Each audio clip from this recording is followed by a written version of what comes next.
नमस्कार, मैं हूं अतुल चौरसिया। आपका खर्चा आपकी चर्चा हफ्ता दर हफ्ता हम एक बार फिर से लेकर आए हैं न्यूज लॉन्ड्री का हिंदी पॉडकास्ट एनएल चर्चा में इस हफ्ते हमारे साथ जो मेहमान जुड़ रहे हैं मैं उनसे आपका परिचय कराऊंगा। जो विषय हैं उसका उनके बारे में मेरे साथी विकास जांगड़ा आपको बताएंगे। काफ़ी दिलचस्प बातचीत होगी क्योंकि अगले 1 से 1.5 घंटे में, और आज इंटरनेशनल योगा डे है। पूरा देश योग कर रहा है सुबह सुबह, तो आप लोग भी जहां मौका मिले योग जरूर कर ले, या जो भी तरीके हैं खुद को स्वस्थ रखने के, अपने शरीर को तंदुरुस्त रखने के, उनको जरूर आजमाएं। प्रधानमंत्री आज श्रीनगर में योगा इंटरनेशनल योगा दिवस के मौके पर योग कर रहे हैं। बाकी देश के तमाम हिस्सों से तस्वीरें आ रही हैं, तो आप सबको इंटरनेशनल योगा दिवस, हम योग दिवस कहते हैं, अब वो हमारी ज़ुबान पर योगा चढ़ गया है। बहुत सारी चीज़ें जैसे बदली हैं अंग्रेज़ी के असर में, तो वो है, उसका असर दिख रहा है। मेरे साथ आज जो मेहमान जुड़ रहे हैं इस पॉडकास्ट में, उनमें हमारे पुराने सहयोगी हृदय जोशी आजकल पहाड़ों में घूम रहे हैं। इन्वायरमेंटल पत्रकारिता में इनका नाम है। आप लोगों ने उनकी पर्यावरण, क्लाइमेट चेंज और तमाम चीज़ों से जुड़ी बहुत सारी रिपोर्ट्स, खबरें लगातार देखी हैं न्यूज़ लॉन्ड्री पर। तो इन दिनों पहाड़ों में घूम रहे हैं। कहाँ पर पाए जाते हैं आजकल हृदय जी? आपको पता है, बहुत ज्यादा जगह नहीं है मेरे पास जाने के लिए। तो अभी फिलहाल मैं उत्तराखंड में ही हूँ और यहाँ मौसम बेहतर है। इस साल बहुत गर्मी पड़ी है पहाड़ों में भी लोग परेशान हैं। और पहाड़ों में भी लोग अब पंखे ढूंढ रहे हैं, एसी नहीं तो कम से कम। तो ये ऐसी स्थिति पहले नहीं थी, तो लेकिन फिलहाल पिछले 1-2 दिन में बरसात हुई है कुछ, तो जिससे बेहतर हुआ है मौसम। आप सबका बहुत बहुत स्वागत है। जो मैं तो यहाँ रेगुलर ही आते रहता हूँ, तो एक तरह से मेजबान भी हूँ। हाँ, तो ठीक बात। बाकी पैनलिस्ट को भी मेरी ओर से हेलो। तो अब बाकी दो हमारे जो साथी जुड़ रहे हैं, हमारे साथ है रविकांत किशाना। रविकांत हमारे साथ जुड़ रहे हैं आज। एसोसिएट प्रोफेसर हैं कल्चरल स्टडीज़ के, और buffalo intellectual Instagram YouTube channel है इनका, काफ़ी पॉपुलर है। बहुत सारे लोग इनको फॉलो करते हैं। एनसीईआरटी में जो टॉपिक सिलेबस चेंज करने की घटनाएं चल रही हैं, और एनसीईआरटी से जुड़ा एक और विवाद आया है कि जो उसकी पाठ्य पुस्तकें हैं उसमें जिन लोगों के नाम जा रहे हैं बतौर रिसर्चर और तैयार करने वाली जो उनकी उसकी पूरी कमेटी थी, उसमें से 2 सदस्यों ने पिछले दिनों एक बयान जारी किया है कि अगर उनके नाम एनसीईआरटी की नई वाली जो किताबें हैं उनसे नहीं हटाई गई तो वो कोर्ट की शरण में जाएंगे, कोर्ट से दरख्वास्त करेंगे कि उनका नाम हटाया जाए। इनके नाम है सुहास पलिस्कर और योगेंद्र यादव, दोनों जाने माने शिक्षाविद हैं। ये हमारी आज जो बातचीत है उसका मुख्य हिस्सा रहेगा एनसीईआरटी की किताबें, सिलेबस में बदलाव, और ये जो योगेंद्र यादव और सुहास पलिस्कर से को लेकर के बयानों से पैदा हुई पूरे विवाद हैं, इस पर बात करेंगे। इसके अलावा हमारे साथ कल्पना शर्मा जुड़ रही हैं। कल्पना लंबे समय तक पत्रकार रही हैं। एनडीटीवी, न्यूज़ 18, बीबीसी, ब्रूट, जी न्यूज़, तमाम जगहों पर काम किया है। फिलहाल इनका एक इंडिपेंडेंट जर्नलिज्म कर रही हैं और इनका अपना यूट्यूब चैनल है, कल्पना कीजिए। तो आप दोनों का बहुत बहुत स्वागत, रविकांत और कल्पना, न्यूज़ लॉन्ड्री पर। Thank you. और स्टूडियो में मेरे साथ ही विकास जांगड़ा हैं। विकास, आपका भी बहुत बहुत स्वागत है जी। इस हफ्ते जो बड़ी खबरें हैं, जो सुर्खियां हैं, उसके बारे में विकास आप लोगों को बताएंगे और उसके बाद हम इस चर्चा को आगे बढ़ाएंगे जी। तो सबसे पहले तो जो पहली बड़ी सुर्खी है सर, वो कल शाम को आई। दिल्ली के मुख्यमंत्री अरविंद केजरीवाल को जो 21 मार्च से ईडी ने जिन्हें गिरफ्तार कर लिया था आबकारी नीति मामले में धनशोधन के आरोप में, तो उनको जमानत दे दी राउज एवेन्यू कोर्ट की वेकेशन बेंच ने। हालांकि आज अभी जब हम चर्चा रिकॉर्ड कर रहे हैं तो ताज़ा खबर यह कि ईडी हाई कोर्ट पहुंच गई दिल्ली और अर्जेंट सुनवाई के लिए मामला लिस्ट हो गया है। और अगर ठीक से मैं पढ़ पा रहा हूँ तो हाई कोर्ट कहती है कि ट्रायल कोर्ट ने जो ऑर्डर दिया है वो तब तक प्रभावी नहीं होगा जब तक वो मामला पूरा सुन नहीं लेते। मतलब एक किस्म से अभी जमानत पर रोक गया है मामला। अगली हमारी सुर्खी, जो आज का हमारा टॉपिक भी है डिस्कशन का, उसी से रिलेटेड है। जो आपने बताया भी कि कक्षा 9 से 12 तक की जो राजनीतिक विज्ञान की पाठ्य पुस्तकें हैं, तो उनके लिए जो पूर्व में मुख्य सलाहकार रहे सुहास पलिस्कर और योगेंद्र यादव जी, उन्होंने राष्ट्रीय शैक्षिक अनुसंधान और प्रशिक्षण परिषद यानी एनसीईआरटी को पत्र लिखा और एक किस्म से चेतावनी या कहीं या धमकी दी कि अगर उनका नाम पाठ्य पुस्तकों से नहीं हटाया गया तो उनको कानूनी रास्ता अख्तियार करना पड़ेगा। दरअसल पुस्तकों में कुछ ऐसे चेंजेस हुए जिनसे वो सहमत नहीं है और उन्हें लग रहा है कि पाठ्यक्रम का जो है वो एक किस्म से भगवाकरण किया जा रहा है। और इन्हीं आरोपों को लेकर पीटीआई ने बात की एनसीईआरटी के अभी जो डायरेक्टर हैं उनसे, और एनसीईआरटी डायरेक्टर ने कहा कि हमें जो है दंगों के बारे में क्यों पढ़ाना चाहिए, हमारा फोकस दंगों की पढ़ाई पर नहीं होना चाहिए। और जो आरोप है पाठ्यक्रम के भगवाकरण के, उन्होंने उससे भी इनकार किया। ये दिनेश प्रसाद सकलानी जो कि इस समय एनसीईआरटी डायरेक्टर हैं। और एनसीईआरटी से जुड़ी और छोटी छोटी 2-4 और चीज़ें इस हफ्ते प्रकाश में आई, जिसमें कि जैसे एक पुस्तक में 11वीं की पुस्तक का अगर हम जिक्र करें तो उसमें बताया गया कि जो वोट बैंक पॉलिटिक्स है वो माइनॉरिटी अपीजमेंट से भी जुड़ी है। और इसी तरह पिछले दिनों जब इंडिया और भारत नाम को लेकर जो विवाद हो रहा था तो एनसीईआरटी के डायरेक्टर ने कहा कि हम इसको समय समय पर बदलते रहेंगे, हम इंडिया भी यूज़ करेंगे और भारत भी जो है शब्द यूज़ करेंगे, जैसा कि संविधान में इंडिया दैट इज़ भारत। जी। इसके अलावा हमारा अगली सुर्खी जो मध्य प्रदेश से आई ही इस हफ्ते, और मध्य प्रदेश के मंडला जिले के बैसवाही गांव में 11 घरों पर जो है बुलडोजर चला दिया गया और उसके बगल में ही 16 घर अभी भी बचे हुए हैं। और जबकि ये प्रशासन का मानना है कि ये सारे घर अवैध थे, लेकिन 11 घरों पर जो बुलडोजर चलाने की वजह जो सामने आई है अभी, तो उसमें कहा गया कि इन 11 घरों में गौमांस मिला था और जानवरों की हड्डियाँ मिली थी और पुलिस अभियान चला रही थी जिसमें वो तस्करों को पकड़ना चाह रही थी। तो ये अपने आप में एक अलग मामला है कि 11 घर गिरा दिए गए अवैध जमीन से और 16 अभी भी वहाँ हैं। ठीक बात। इसके अलावा नीट का जो मामला है, पिछले हफ्ते जो चल रहा था उस पर तो विवाद चल ही रहा है, लेकिन इस बीच जो है नेट का पेपर हुआ, जो राष्ट्रीय पात्रता परीक्षा, तो उसकी परीक्षा का पर्चा भी लीक हो गया। और कल शिक्षा मंत्री धर्मेंद्र प्रधान ने प्रेस कॉन्फ्रेंस कर बताया कि वो डार्क वेब पर अवेलेबल था और इस वजह से उनको परीक्षा रद्द करनी पड़ी। अब ये मामला सीबीआई को सौंप दिया गया है और सीबीआई इस पूरे मामले की जांच करेगी। साथ ही एक कमेटी पैनल भी बनाया गया है जो इसमें एनटीए का जो ये पात्रता परीक्षा आयोजित करवाती है एजेंसी, उसका भी रोल देखेगी। इसके अलावा अगली सुर्खी हमारी फ्रांसीसी पत्रकार सेबेस्टियन फार्सिस जो हैं उनको भी भारत छोड़ने के लिए मजबूर होना पड़ा और उनका भी वर्क परमिट जो है रिन्यू नहीं किया गया। फार्सिस तीसरे ऐसे पत्रकार हैं पिछले कुछ महीनों में जिन्हें भारत छोड़ना पड़ा।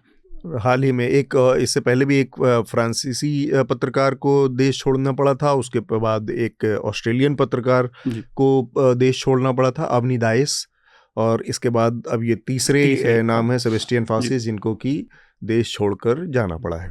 अगली हमारी सुर्खी कांग्रेस से जुड़ी है। कांग्रेस के सांसद जो है राहुल गांधी, वो 2 सीटों पर लोकसभा चुनाव लड़े थे, वायनाड और रायबरेली, और उन्होंने वायनाड से इस्तीफा देने का फैसला किया है। और इसके साथ ही वायनाड से जो है उन्हीं के परिवार की प्रियंका गांधी की बहन राहुल की बहन है, वो वायनाड से चुनाव लड़ेंगी और वो लोकसभा पहुंचेंगी। पहली बार उनका राजनीति में मतलब ये ऑफिशियली एंट्री है। तो ये इस पर हृदय मैं चाह रहा हूँ एक छोटी सी टिप्पणी आप सबसे ली जाए।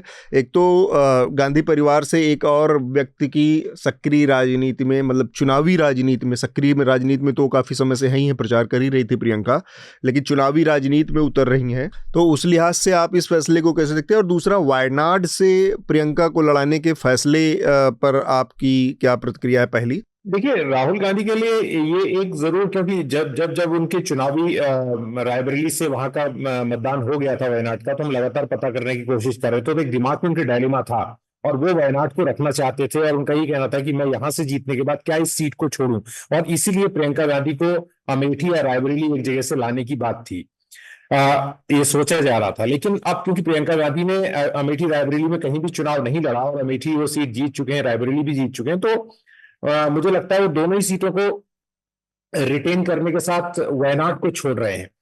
और सबसे इसमें इंपॉर्टेंट बात यह है, जो एक इंपॉर्टेंट बात है, सबसे इंपॉर्टेंट नहीं, एक इंपॉर्टेंट बात यह है कि प्रियंका गांधी के लिए कम से कम ये नहीं कहा जा सकता है, परिवारवाद का आरोप तो लगा सकते हैं, लेकिन ऐसा नहीं कहा जा सकता कि वो पैराट्रूपर हैं, काम नहीं किया है। लगातार वो चुनाव प्रचार में एक, चाहे अपनी माता के और अपने भाई के, माँ और भाई के प्रचार को ही भली कर रही हो, लेकिन वो पार्टी में सक्रिय रही है। पिछले कुछ सालों से वो महासचिव के पद पर भी हैं, यूपी का भी उन्होंने प्रभार संभाला है। तो ये नहीं है कि उनका एकदम वो आसमान से आके टपकी है। हाँ, डायनेस्टिक जो आरोप है वो तो पीछा करता रहेगा गांधी परिवार का। ठीक बात है। कल्पना? हाँ, मतलब मुझे ऐसा लगता है कि प्रियंका गांधी का तो खैर अब गेम में ज्यादा मजा आएगा। उनका आना बहुत टाइम से वेट भी किया जा रहा था, लेकिन मुझे और मजा आता अगर वो थोड़ा सा पहले और आती तो, बिकॉज आप लोग अटक गए। हाँ, क्योंकि मतलब I don't know, I am not बहुत पॉलिटिक्स को वैसे एक आम व्यक्ति की तरह मैं देखती हूँ, तो मैं चाह रही थी कि हम जैसे लोग जो प्रियंका गांधी को जब हम बड़े हो रहे थे तब वेट कर रहे थे, तब मोदी जी भी नहीं आए थे, तब प्रियंका गांधी और राहुल गांधी का बड़ा जलवा रहता था कि अरे ये आ जाएंगे और इनको आना चाहिए। लेकिन जब तक आए तब तक पार्टी थोड़ी सी ओवर हो चुकी थी मतलब तब तक मोदी जी मिल चुके थे देश को, ऐसा मुझे लगता है। तो वो वाली चीज, बट स्टिल देर आए दुरुस्त आए। मुझे लगता है कि गेम में अब मजा आएगा। अभी इस चुनाव में आया और अभी थोड़ा और आएगा जब प्रियंका गांधी एक्चुअली में चुन के अगर आती हैं तो पार्लियामेंट में। रवि?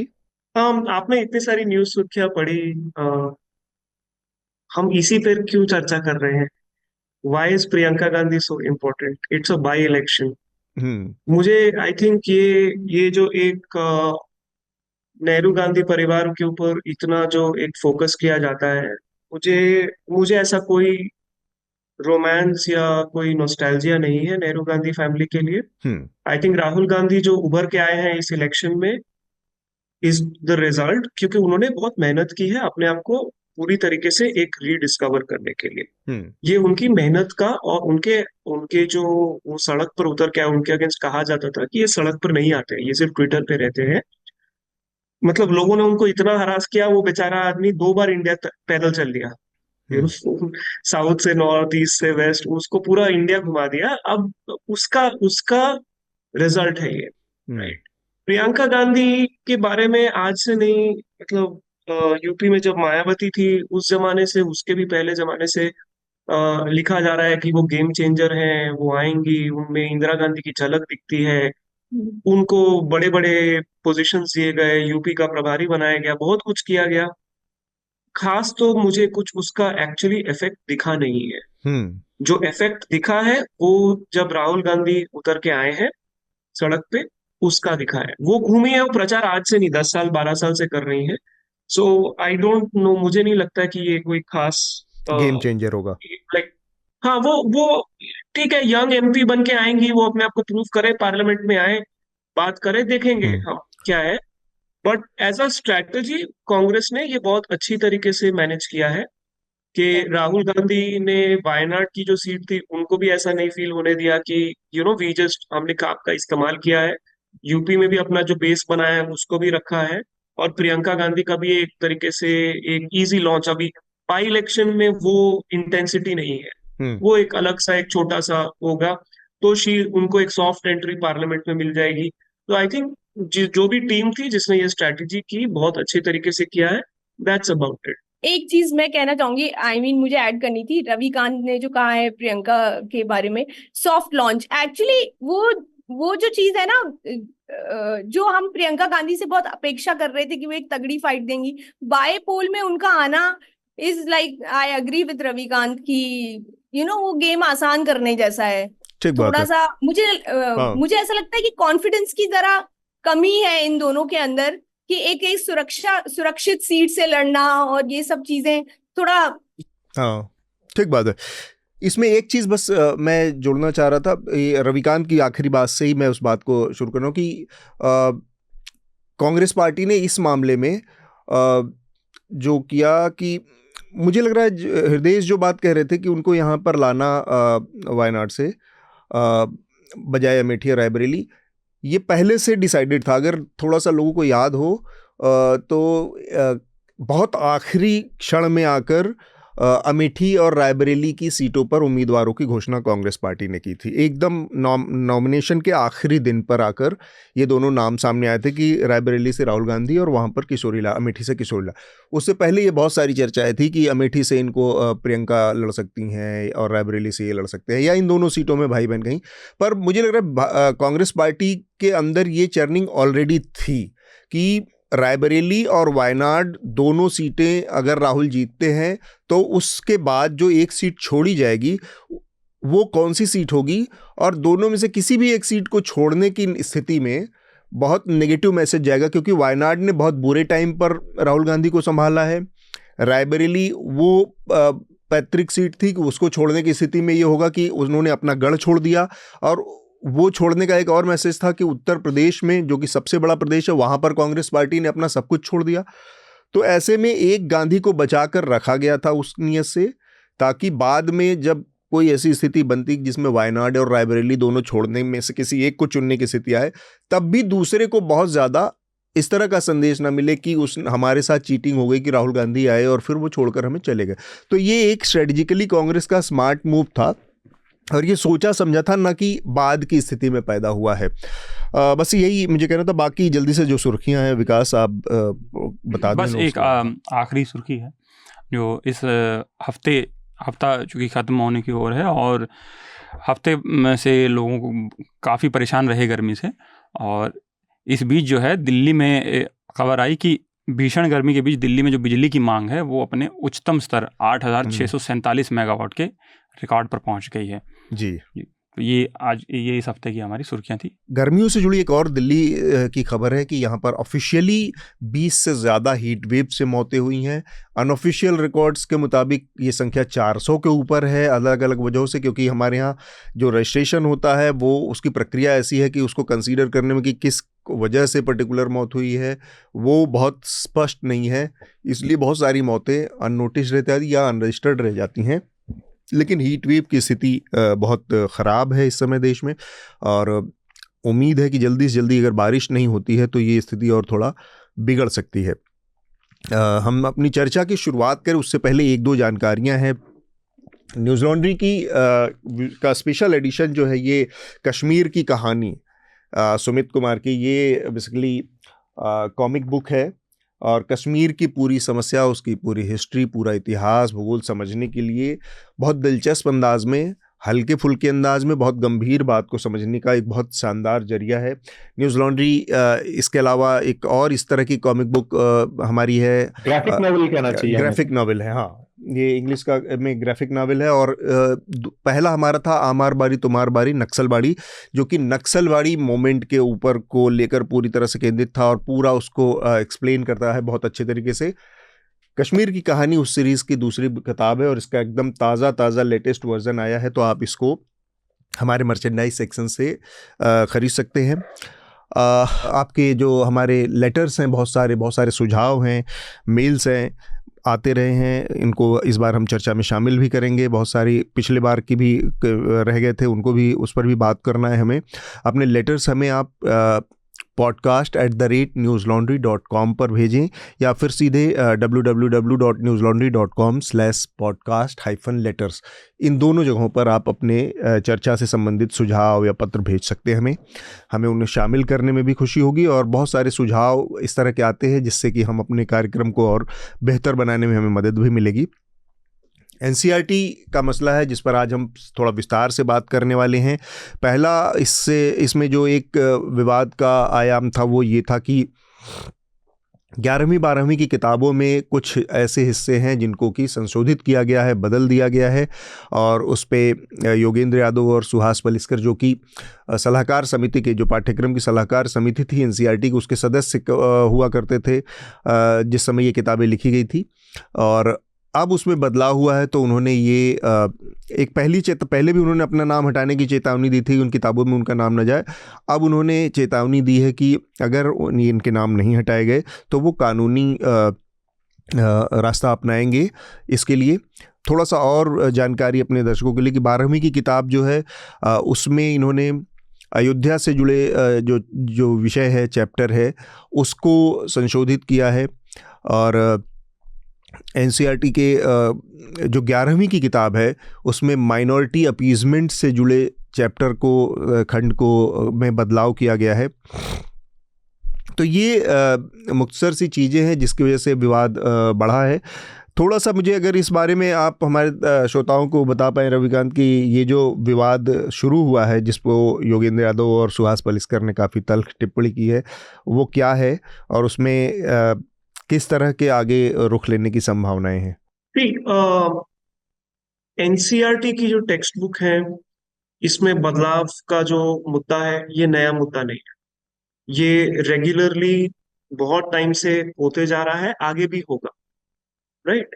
अभी जो प्रेजेंट जिस जिस चीज की हम बात कर रहे हैं वो मुद्दा निकल के आता है क्योंकि इन्होंने पॉलिटिकल साइंस की टेक्स्ट बुक्स में एक तो जैसे आप बोल रहे थे वोट बैंक वाला एक इन्होंने चेंज किया है। दूसरा जो इन्होंने किया है कि वो बाबरी और इससे जुड़े हुए जो अयोध्या थोड़े से। बहुत तथ्य थे हम्म। उसको इन्होंने थोड़ा वाटर डाउन किया, इसको मतलब थोड़ी लैंग्वेज चेंज कर दी है। मेरे लिए पर्सनली एज अ टीचर जो ये चेंज किए गए हैं, इससे ज्यादा इस चेंज का जो इन्होंने रीजन दिया है, जो जस्टिफिकेशन दिया है, जी। उस पे चर्चा होनी चाहिए। ओके। तो इन्होंने जो एनसीईआरटी के डायरेक्टर से जब बात की कि आपने ये क्यों किया है चेंज, तो उनका कहना था कि देखिए हमारा पॉइंट है कि जो स्टूडेंट हैं, जो छात्र हैं, उनको हमें पॉजिटिव सिटीजन बनाना है। हम नहीं चाहते हैं कि वो नेगेटिव सिटीजन बने। हम्म। तो इससे स्ट्रेट मैसेज हमारे पास ये आता है, सीधा मैसेज ये आता है कि जो एनसीईआरटी के डायरेक्टर हैं उनके हिसाब से अगर आप हमारे इतिहास के या कंटेम्प्ररी टाइम के जो डिफिकल्ट चीजें हैं, जो मुश्किल सोशल इवेंट्स हैं, उनके बारे में हमें स्टूडेंट को नहीं पढ़ाना चाहिए। तो ये क्लियरली उनकी खुद की एक इंटेलेक्चुअल ट्रेनिंग के ऊपर सवाल उठाता है। उनकी ये कहता है कि बेसिकली एनसीईआरटी के जो डायरेक्टर हैं वो सोचते हैं कि अगर स्टूडेंट्स कुछ भी एक डिफिकल्ट कम्युनल कोई भी एक पॉलिटिकल चीज को अगर एंगेज करे तो वो नेगेटिव हो जाएंगे। ये एक छोटा मुद्दा नहीं है, बहुत बड़ा मुद्दा है, क्योंकि एनसीईआरटी की जो टेक्स्ट बुक है वो कोई साधारण टेक्स्ट बुक नहीं है एक्चुअली। वो सीबीएसई का करिकुलम है। इंडिया में 24,000 के ऊपर सीबीएसई स्कूल्स हैं। और सिर्फ सीबीएसई की बात नहीं है, अगर आप किसी भी स्कूल से, स्टेट बोर्ड से, कहीं से भी पढ़ के आते हैं और आप स्कूल के बाद यूनिवर्सिटी का एंट्रेंस एग्जाम देना चाहते हैं, हमारी अब यूजीसी ने उसको कॉमन यूनिवर्सिटी एंट्रेंस टेस्ट कर दिया है अंडर नेशनल टेस्टिंग एजेंसी, जिसके बारे में आपको आपको मालूम ही है, नीट और अभी नेट के जो जी। निकल के आ रहे हैं। उस कॉमन यूनिवर्सिटी एंट्रेंस एग्जाम जिसके अंदर ऑलमोस्ट 200 यूनिवर्सिटीज हैं, राइट, उनमें से किसी भी 200 यूनिवर्सिटी में अगर मुझे एडमिशन लेना है तो मुझे जो एंट्रेंस एग्जाम का जो सिलेबस है वो क्लोजली अलाइंड है एनसीईआरटी। एक्चुअली वो एनसीईआरटी का ही सिलेबस है, वही है। बट वो डायरेक्टली ऐसे नहीं बोल सकते। तो स्टेट बोर्ड वाले जो है वो इसके ऊपर मुद्दा खड़ा करेंगे, तो नहीं नहीं, वो क्लोजली अलाइंड है। तो बेसिकली एनसीईआरटी का जो आपका सिलेबस चेंज हो रहा है वो 24,000 CBSE schools plus 200 colleges universities के एडमिशन से डायरेक्टली रिलेटेड है, राइट। और इन अ वे वो आपका कोर सिलेबस बना दिया गया है। और जो कोर सिलेबस का जो डायरेक्टर है वो बोल रहा है आपको कि हम नेगेटिव सिटीजन नहीं चाहते हैं। तो क्या जो समाज में जो मुश्किल इश्यूज हैं, जो डिफिकल्टी चीजें हैं, क्या इनको हम अगर स्टूडेंट्स को पढ़ाएंगे तो वो क्या उस पे जब वो सवाल पूछेंगे, जब वो सोचेंगे इंडिपेंडेंटली, तो क्या ये नेगेटिविटी है? एनसीईआरटी का डायरेक्टर जो है वो चाहते हैं कि स्टूडेंट जो रहे वो शांत रहे, चुपचाप रहे, जैसा बोला वैसा करे, ओबीडियंट रहे, ज्यादा सवाल ना पूछे। ऐसा अगर आपका अप्रोच है जिससे आप टेक्स्ट बुक लिख रहे हैं, तो आप एक इंडिपेंडेंट माइंडेड, जिसे इंग्लिश में क्रिटिकल थिंकिंग, आपका होगा ही नहीं, राइट। विच इज ये नेशनल एजुकेशन पॉलिसी का पॉइंट ही यही है। तो आप अपनी ही पॉलिसी के अगेंस्ट जा रहे हैं। जो दूसरा जो तथ्य है जो फैक्चुअली गलत है एक्चुअली, वोट बैंक पॉलिटिक्स का, उस पे ऐसा लिखा गया है कि वोट बैंक पॉलिटिक्स खराब है क्योंकि वो क्या करता है, एक पूरे समाज को एक तरीके से बंधुआ बना देता है उस वोट के लिए। अब वो समाज सिर्फ अपना वोट कलेक्टिवली दे रहा है एंड उस समाज का हम कुछ अपना अपना कोई इंडिपेंडेंट एजेंडा लेके नहीं आ सकता, क्योंकि वो उस वोट बैंक में अटका दिया गया है। ये जो एक कहना है ये तभी आपके सेंस में फिट होगा, मीनिंग में फिट होगा, अगर आप ये स्पेसिफिकली मुसलमान समाज को लेकर बात करते हैं। क्योंकि अगर हम वोट बैंक के हिसाब से देखें, इंडियन डेमोक्रेसी और पॉलिटिकल साइंस के लेंस से देखें, एक्चुअली वोट बैंक की वजह से इस हमारी डेमोक्रेसी में बहुत वाइब्रेंसी आई है। अगर आप इंडियन डेमोक्रेसी को आप कंपेयर करें पाकिस्तान की डेमोक्रेसी से, बांग्लादेश से, श्रीलंका से, हाँ, इन कंट्रीज में एक vibrant multi party democratic system तैयार नहीं हो पाया है जैसा हमारे यहाँ पर हुआ है। क्योंकि हमारे यहाँ पर 1960s तक अगर आप देखें तो कांग्रेस का एक बिल्कुल दबदबा है, that is a dominance south है। Asian model. हाँ। उसके बाद अगर आप देखें तो ये जो छोटी छोटी कम्युनिटीज हैं रीजन्स में, ये क्या करने लगे, ये अपने वोट्स को जोड़ने लगे, राइट। जिसको हम सोशल इंजीनियरिंग कहते हैं, इलेक्टोरल मैथ कहते हैं। ये एक्चुअली हमारे इंडियन डेमोक्रेसी के बहुत कोर से जुड़ा हुआ है। Caste arithmetic, communal arithmetic, different communities को आप साथ में जोड़ रहे हैं। ये आज की नहीं, ये 60s 70s 80s से एक्सपेरिमेंट शुरू हुए हैं, बिहार में, गुजरात में, यूपी में। हमने सुना है ये खाम एक गुट बनाया है, हाँ, यू नो, चौधरी चरण अजगर। सिंह ने बनाया था, लोहिया का बनाया बिल्कुल हुआ सारा। बिल्कुल बिल्कुल।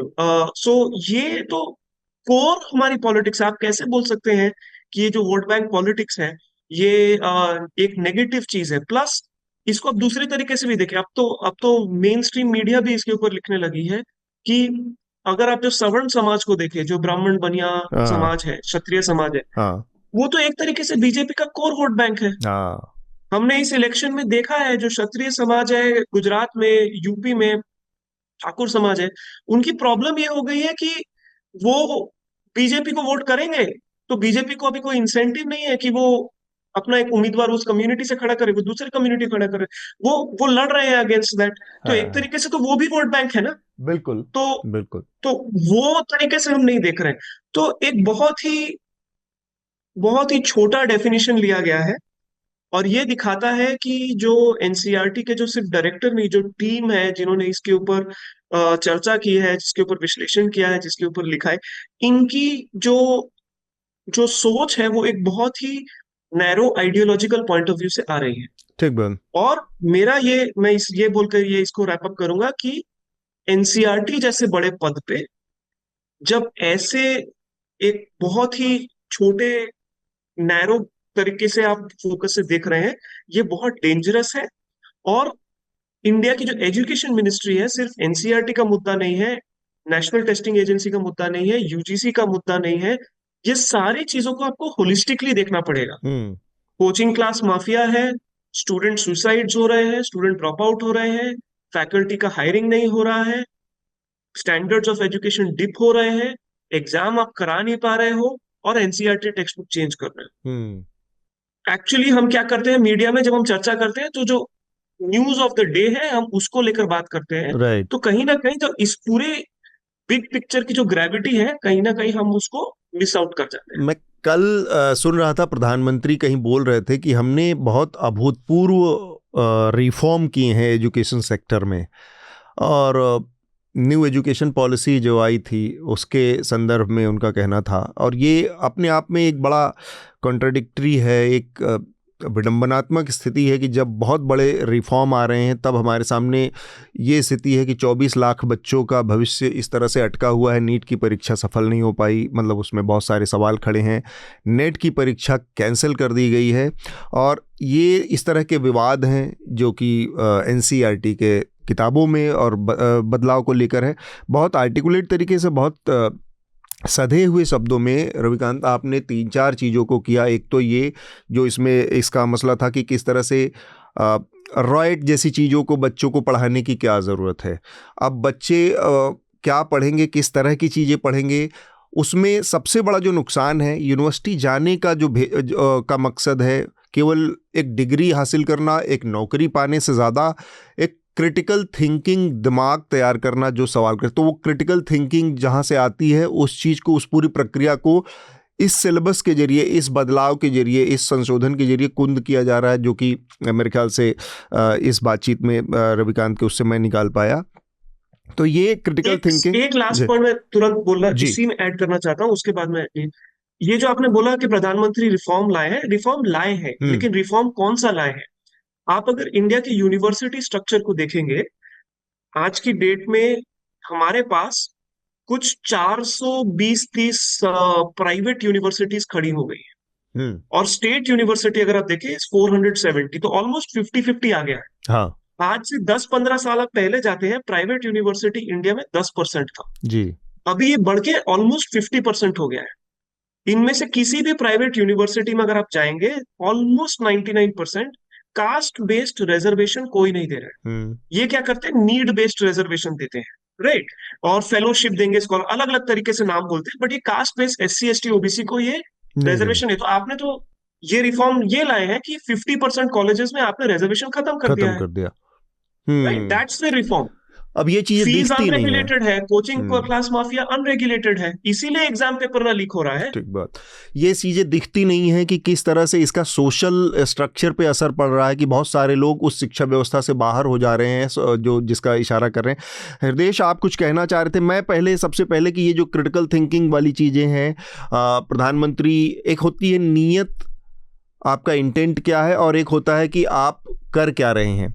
आप दिखा कुछ रहे हैं कि हम नई न्यू एजुकेशन पॉलिसी ला रहे हैं, हमारी नीयत, और दूसरा अंदर की नीयत ये है कि पीछे से बैकडोर से आप सिलेबस चेंज कर रहे हैं। आप लोगों को वो इतिहास जो बहुत हालिया इतिहास है, उसमें अब उसमें बाबरी मस्जिद का जिक्र नहीं होगा, उसमें होगा कि एक डोम स्ट्रक्चर, 3 डोम स्ट्रक्चर था जिस पर राम मंदिर बना। इस तरह की चीज़ें आप करके किस तरह से उम्मीद करते हैं कि आप न्यू एजुकेशन पॉलिसी के जरिए बहुत एक क्रिटिकल थिंकिंग, बहुत साइंटिफिक टेम्परामेंट वाली नई पीढ़ी तैयार कर रहे हैं? देश, तो जैसा रविकांत ने कहा, मैं एक रिपोर्टर और ऑब्जर्वर के तौर पर उस बात को आगे बढ़ाऊंगा। जो आपने क्रिटिकल थिंकिंग की बात कही, रिपोर्टिंग करते हुए जो RTI एक्ट आया था सबसे पहले, तो उसमें जो क्रिटिकल थिंकिंग की आप बात कर रहे हैं, इससे पूर्ववर्ती सरकार और इस सरकार के कई मंत्रियों ने कैमरा ऑफ होने के बाद पत्रकारों से कहा है, और ये कोई बहुत बड़ी बात है, बहुत सारे पत्रकार आपको बता देंगे कि जो RTI लगा रहे हैं वो लोग बिजी बॉडी है। तो यानी जो RTI लगा रहे हैं उनके पास और कोई काम नहीं है करने को, यही काम कर रहे हैं। जबकि हमने देखा है कि इस देश में बहुत सारे बड़े बड़े जो समस्याओं का समाधान हुआ है, जिनमें से बहुत सारे समाधान जो हुए हैं वो RTI जैसे कानूनों की वजह से, प्रोग्रेसिव कानूनों की वजह से हुआ है।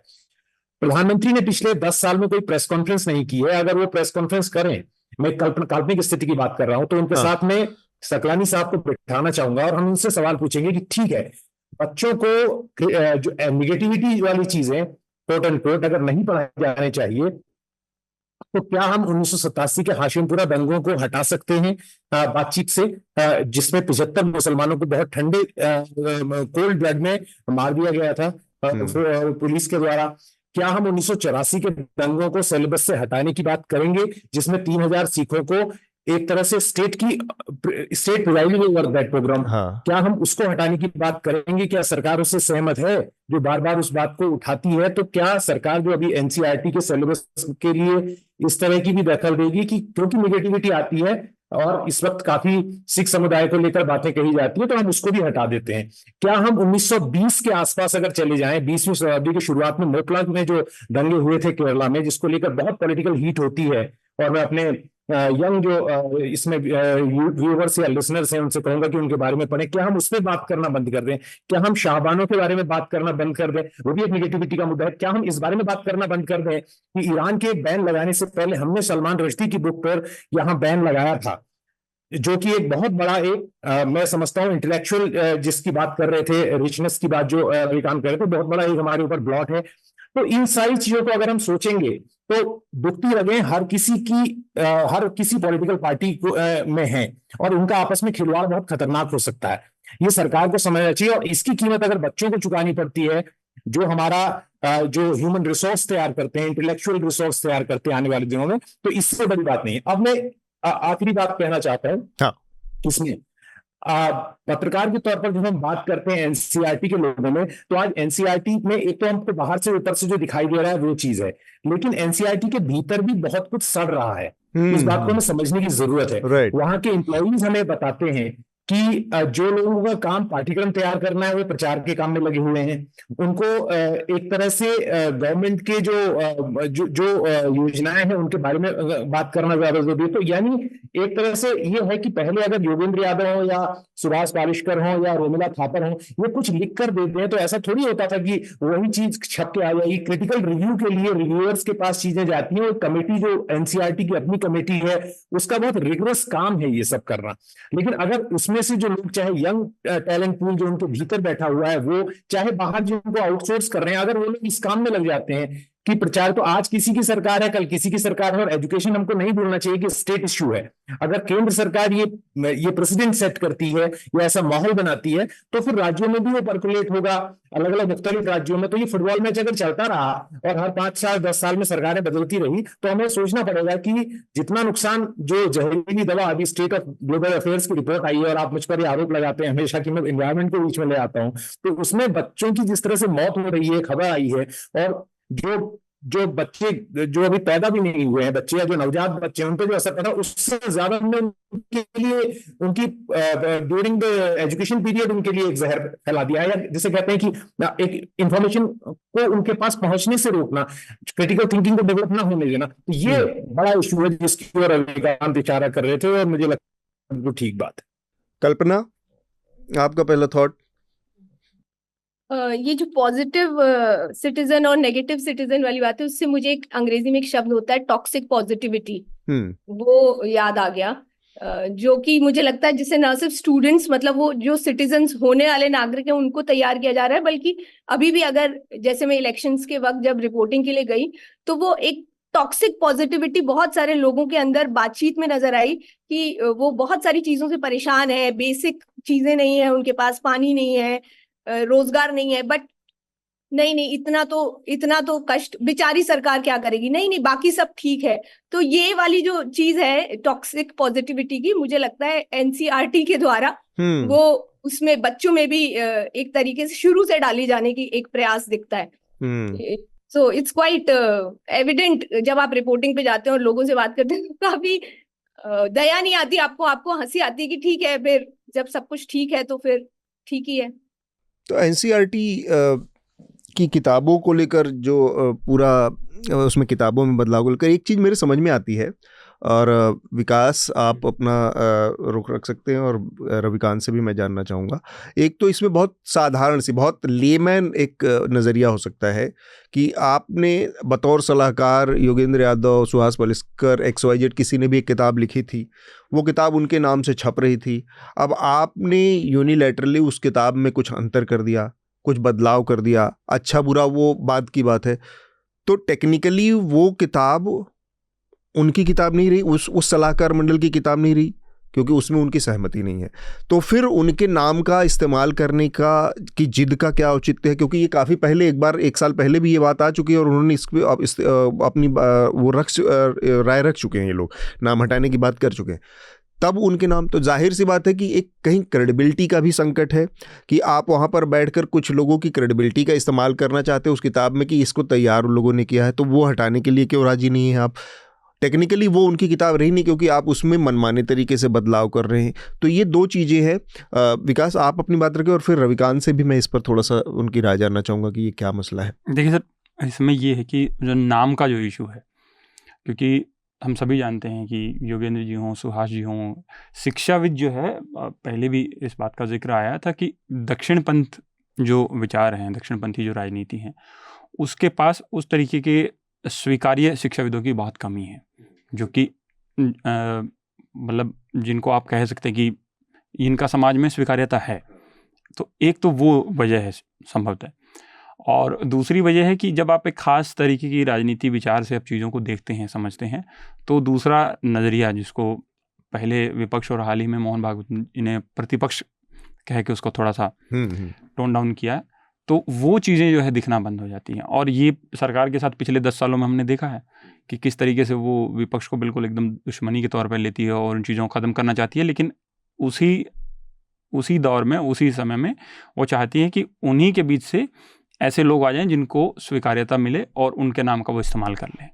तो ये मुझे लगता है कि ये एक वजह हो सकती है कि ये जो जिद है वो संभवतः यही है। ठीक बात है। रवि, मैं थोड़ा सा इस पे डिसएग्री करूंगा। हाँ,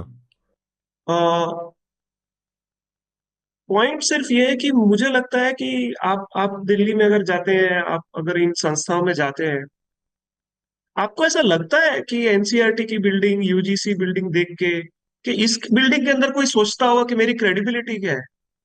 दीज आर ये लोग अलग लेवल पे हैं, इनका एरोगेंस एक बहुत अलग लेवल पे है।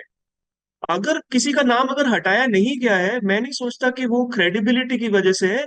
ये सुस्त लोग हैं, इनके लिए ये इशू भी नहीं है। हाँ। आप चिल्लाते जाओ मीडिया में। योगेंद्र यादव है, उनका नाम सोशल मीडिया में है, पत्रकारिता सर्कल में है, सिविल सोसाइटी में है। आप चिल्लाते जाओ, आप ओपन लेटर लिखो, आप टीवी न्यूज पे चिल्लाओ। एनसीईआरटी के कॉरिडोर में, यूजीसी के कॉरिडोर में, शिक्षा मंत्रालय के कॉरिडोर में इससे कुछ फर्क नहीं पड़ता है। दीज आर इंस्टीट्यूशंस जो एक अपने आप में मतलब एक इनका इनका स्टेटस इतना बढ़ चुका है, लाइक ये इतने इनएक्सेसिबल हो चुके हैं, इतने दूर हो चुके हैं जिन स्टूडेंट्स की लाइफ से इनका इनका इम्पैक्ट है, कि जो एनसीईआरटी का डायरेक्टर है उसको फर्क नहीं पड़ता है किसी कमिटी का, कहीं पर किसी डिपार्टमेंट का।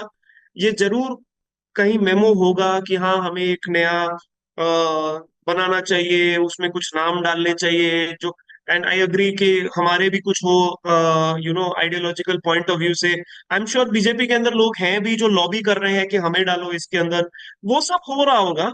बट एक चीज हम फंडामेंटली भूल जाते हैं कि ये जो टाइप के ऑर्गेनाइजेशंस है, जो स्टैट्यूटरी बॉडीज हैं, जो ऑटोनॉमस बॉडीज हैं, ये अपने आप में जंग खा के इतने मतलब इनएफिशिएंट हो चुके हैं। हाँ। ऐसे ही नहीं कि एग्जाम्स लीक हो रहे हैं, ये जो एग्जाम्स लीक हो रहे हैं, ये चीजें, ये वन ऑफ नहीं है। आप जाके देखें, मतलब इंडिया में मतलब लॉट एजुकेशन से रिलेटेड जो पत्रकार है, उनसे अगर आप पूछे तो वो आपको बताएंगे हर साल का ये प्रॉब्लम है, सालों साल से प्रॉब्लम आ रहा है। कोई बिल्कुल। भी एंट्रेंस एग्जाम में जाओगे, एडमिट कार्ड नहीं आ रहा है, वेन्यू नहीं है, ठीक नहीं है, ये आज से नहीं इतने सालों से चल रहा है।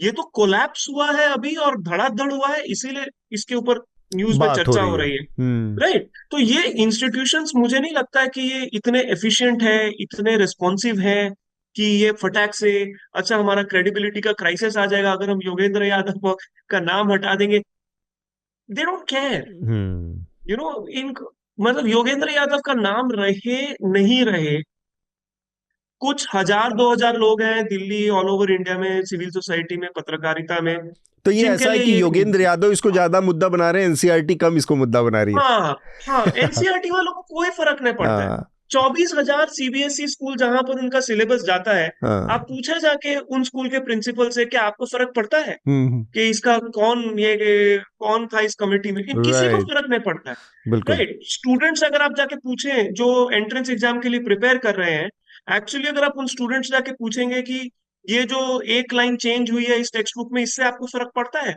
उसको नहीं फर्क पड़ रहा है। ये मुद्दा एक्चुअली उस लेवल पे देखा ही नहीं जा रहा है क्योंकि स्केर्सिटी बहुत ज्यादा बड़ी है। ठीक बात। ये एक अलग लेवल का विवाद है, अलग लेवल का, आई थिंक इसमें स्ट्रक्चरल चर्चा होनी चाहिए। इस पे आप अगर कुछ एकेडमिक्स मतलब अब लेके बैठ जाए कि नहीं आपने मेरा नाम कैसे यूज किया, भाई तुम्हारा हाँ। नाम कोई नहीं यूज कर रहा है, राइट। राइट। ठीक मतलब बात। ठीक है। देखिए इसमें एक बात और है, मैं ये कहना चाहता हूं कि हिंदुस्तान की जो थोड़ी बहुत जो इकबाल था वो इस बात को लेकर बहुत था कि चलो चाहे चाइना हो महाशक्ति है, आर्थिक महाशक्ति है, और चाहे अमेरिका ने बहुत बड़ी बड़ी यूनिवर्सिटीज बनाई हैं, मतलब दुनिया में कहा जाता है कि अमेरिका ने जैसी यूनिवर्सिटीज खड़ी की हैं, वो अपने आप में एक मिसाल है, और वहां पर भी आज संकट के बादल मंडरा रहे हैं। तो इन सब बातों पर चर्चा की जाती थी। उस बीच भारत एक ऐसा नखलिस्तान था जहां पर रिसोर्सेस कम है, चाहे कुछ भी है, लेकिन ये एक आर्गुमेंटेटिव कल्चर है। हाँ। अब वो खत्म हो रहा है। तो लेकिन आप देखिए, आपके चारों ओर जो धुंध छाई हुई है, इंफॉर्मेशन जहां से आपको आती है, वो सारी इंफॉर्मेशन जो हम ग्रहण कर रहे हैं, वो जिस तरह से लोग बोल रहे हैं, उसमें केंद्रीय मंत्री भी शामिल हैं, जिस बात की अभी मेरे पैनलिस्ट इशारा कर रहे थे कि जब मंत्री जिस तरह के बयान देते हैं खड़े होके सार्वजनिक प्लेटफॉर्म्स में, तो इवन मैं प्रधानमंत्री का भी जिक्र करूंगा कि उनके भी जिस तरह के बयान रहे हैं, तो अब साइंस तो आपकी, एक मैंने टी शर्ट देखी थी और मुझे लगता है कोई अगर मैं कहीं फिर मिले तो मैं उसे लूं या बनाऊं, उसमें लिखा था science doesn't give a shit to what you believe. विश्वास नहीं करता साइंस, इस आधार पर नहीं चलता कि आपकी पसंद नापसंद क्या है। उसके जो नियम है वो सार्वभौमिक हैं और वो शाश्वत हैं। तो और वो एक बदलती हुई जीवंत चीज भी है, दोनों चीजें एक साथ हैं। लेकिन आप कुछ भी कह के निकल जाते हो ये जानते हुए कि साइंस की कसौटी में, विज्ञान की कसौटी में खरे नहीं उतरेंगे।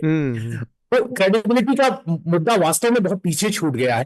बल्कि असल बात तो ये हो रही है, आपकी बात आ रही है, असल बात तो ये हो रही है कि आज जो एक डॉक्यूमेंट्री भी आई थी, मैं उसका नाम भी बताऊंगा, नेटफ्लिक्स पर आई थी पहले, जिसमें ये कहा था कि झूठ बहुत ज्यादा बिकता है। तो आप क्या बोलते हैं वो ज्यादा बिक रहा है। और अनफॉर्चुनेटली जो स्ट्रक्चर्ड जो एजुकेशन करिकुलम है उसको बनाने वाले लोगों ने इस बात को मतलब बड़ी देख लिया। आपने जो बात कही वो आज सुबह सुबह जब इंटरनेशनल योगा डे है और मैं वॉक के लिए जाता हूँ सुबह पार्क में, मेरे सामने ऐसा साक्षात रूप में अवतरित हुआ कि मैं सोच रहा था कि इसका जिक्र मैं कहीं करूंगा, और अचानक से आपने कह दिया कि लोग झूठ बोल के निकल जाते हैं और बड़े ऊपर बहुत ऊंचे ऊंचे पदों से बोल देते हैं और उसके बाद बहुत सारे लोग उसको मानते हैं। हुआ क्या, आज इंटरनेशनल योगा डे के चक्कर में बहुत सारे लोग इकट्ठा थे पार्क में जहाँ हम लोग सुबह की वॉक के लिए जाते हैं। और दिल्ली में आज थोड़ा सा मौसम डाउन लग रहा है क्योंकि बदरी हल्की सी छाई हुई है, बादल, मतलब ऐसा नहीं कि बारिश का मौसम है लेकिन बदली छाई हुई है, तो धूप नहीं है। तो वहाँ पर एक जो शख्स थे जो ऑर्गेनाइज कर रहे थे, वो राष्ट्रीय स्वयंसेवक संघ के उस क्षेत्र के कार्यकर्ता हैं, उन्होंने जो लोगों को उस भरी भीड़ में और जिस दुस्साहस के साथ उन्होंने कहा, मैं देख के अवाक रह गया सुन के। उन्होंने कहा कि देखिए मोदी जी गए हैं श्रीनगर और इस वजह से आज देखिए दिल्ली में भी वहाँ से थोड़ी बदलाव आया और दिल्ली का भी मौसम ठंडा हो गया ताकि सारे लोग पूरे देश में योगा आसानी से कर सकें। और इस बात पर कोई पलटकर कोई उस तरह का कोई तार्किक उत्तर देने वाला, जवाब देने वाला व्यक्ति उसमें नहीं था। सब लोग उसको उसी तरह से बहुत प्रेम भाव से एक्सेप्ट करने की मुद्रा में थे। तो ये चीज़ जो आप कह रहे थे वो लगभग हर दिन हमारे दैनंदिन जीवन का हिस्सा बनती जा रही है। मैं इसके दूसरे हिस्से पर आता हूँ। मेरे साथ हमारे सहयोगी प्रतीक गोयल भी जुड़ गए हैं जो कि अगला जो विषय है उस पर बात करेंगे, लेकिन अभी थोड़ा सा इसमें और कुछ चीज़ें हैं जिस पर मुझे बात करनी है। NCERT की किताबों से जुड़ा मसला और वो जो अपीजमेंट वाली बात हुई और जिस तरह से इस किताब में चीज को रखा गया है कि वोट बैंक की पॉलिटिक्स जो है इंडिया में वो माइनॉरिटी अपीजमेंट से जुड़ी हुई, ये बात कही जा रही है।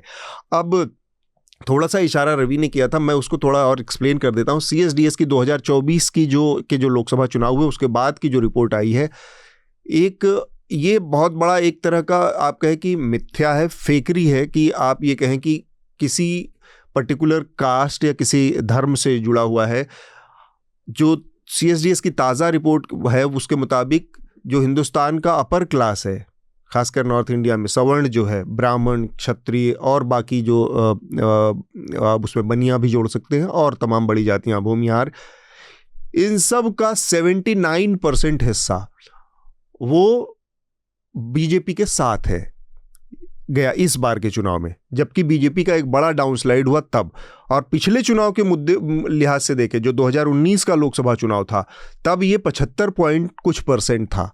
तो ये बढ़ा है, यानी कि एक पार्टी है जो एक इस देश में सवर्ण जो पूरा तबका है उसका अपीजमेंट इस स्तर तक करती है कि बिना किसी बहुत ज़्यादा बातचीत के, बहुत ज़्यादा कंसल्टेंसी, सलाह मशवरे के, EWS का आरक्षण सीधा ले आती है इस देश में और उसको अपीजमेंट नहीं कहा जाता, ना ही उस अपर क्लास को वोट बैंक कहा जाता है। वोट बैंक कई मामलों में कई नज़रिए से, चाहे आप डेमोक्रेसी कहें, आप मतदाता कहें, उस सब को डिमीन करने वाली या उसको नीचा दिखाने वाला एक टर्म बन गया है इस देश में। और सबसे बड़ा जो वोट बैंक आज की तारीख में बहुत सॉलिड जिसको कहा जा सकता है वो अपर क्लास वोट बैंक है, जो कि पूरी तरह से बीजेपी के साथ है। और उसको बहुत अपीजमेंट पॉलिसी और फायदे के नज़रिए से देखा जाए तो उसके अपीजमेंट का बहुत बड़ा वो EWS का आरक्षण है। इन चीज़ों पर बात नहीं होती और उसकी एक बड़ी वजह है क्योंकि हमारा पूरा का पूरा जो स्ट्रक्चर है, खासकर मीडिया का स्ट्रक्चर, जो इस तरह की टर्मिनोलॉजी को क्वाइन करता है, जो इस तरह के शब्दकोश पैदा करता है, वो बहुत ज़्यादा डोमिनेटेड है इस अपर क्लास के जरिए, जो कुछ चीज़ों को कुछ चीज़ों से जोड़े रखता है इस अपीजमेंट वाली पॉलिटिक्स पे। कल्पना और रविकांत, आप लोगों की राय मैं जानना चाहूँगा और साथ में हृदयेश के भी, फिर विकास के पास आएंगे। हाँ, मैं रविकांत जी से को बताना चाह रही थी कि मैंने CBSE की किताबें मैं आजकल पढ़ रही हूँ, NCERT की, सॉरी, डाउनलोड करके, और जो आप कह रहे हैं सिविक्स और सोशल साइंस की भी पढ़ रही हूँ क्योंकि मैं जानना भी चाह रही थी वो रैशनलाइजेशन ऑफ सिलेबस जो हुआ है।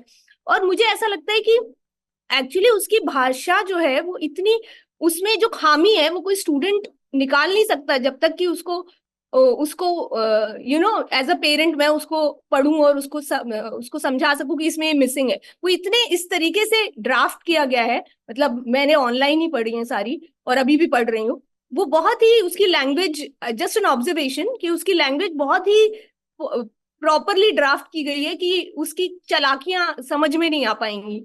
नहीं, ये सही है। और जो एक्चुअली स्पीकिंग, अगर आप पॉलिटिकल चर्चा से थोड़ा बाहर निकलते हैं, I think as a teacher मैं फिर से बोलूंगा कि सबसे बड़ा जो एजुकेशन के लिए जो एक नेगेटिव हो रहा है इंडिया में, कि इसको बार बार पॉलिटिक्स से जोड़ा जा रहा है।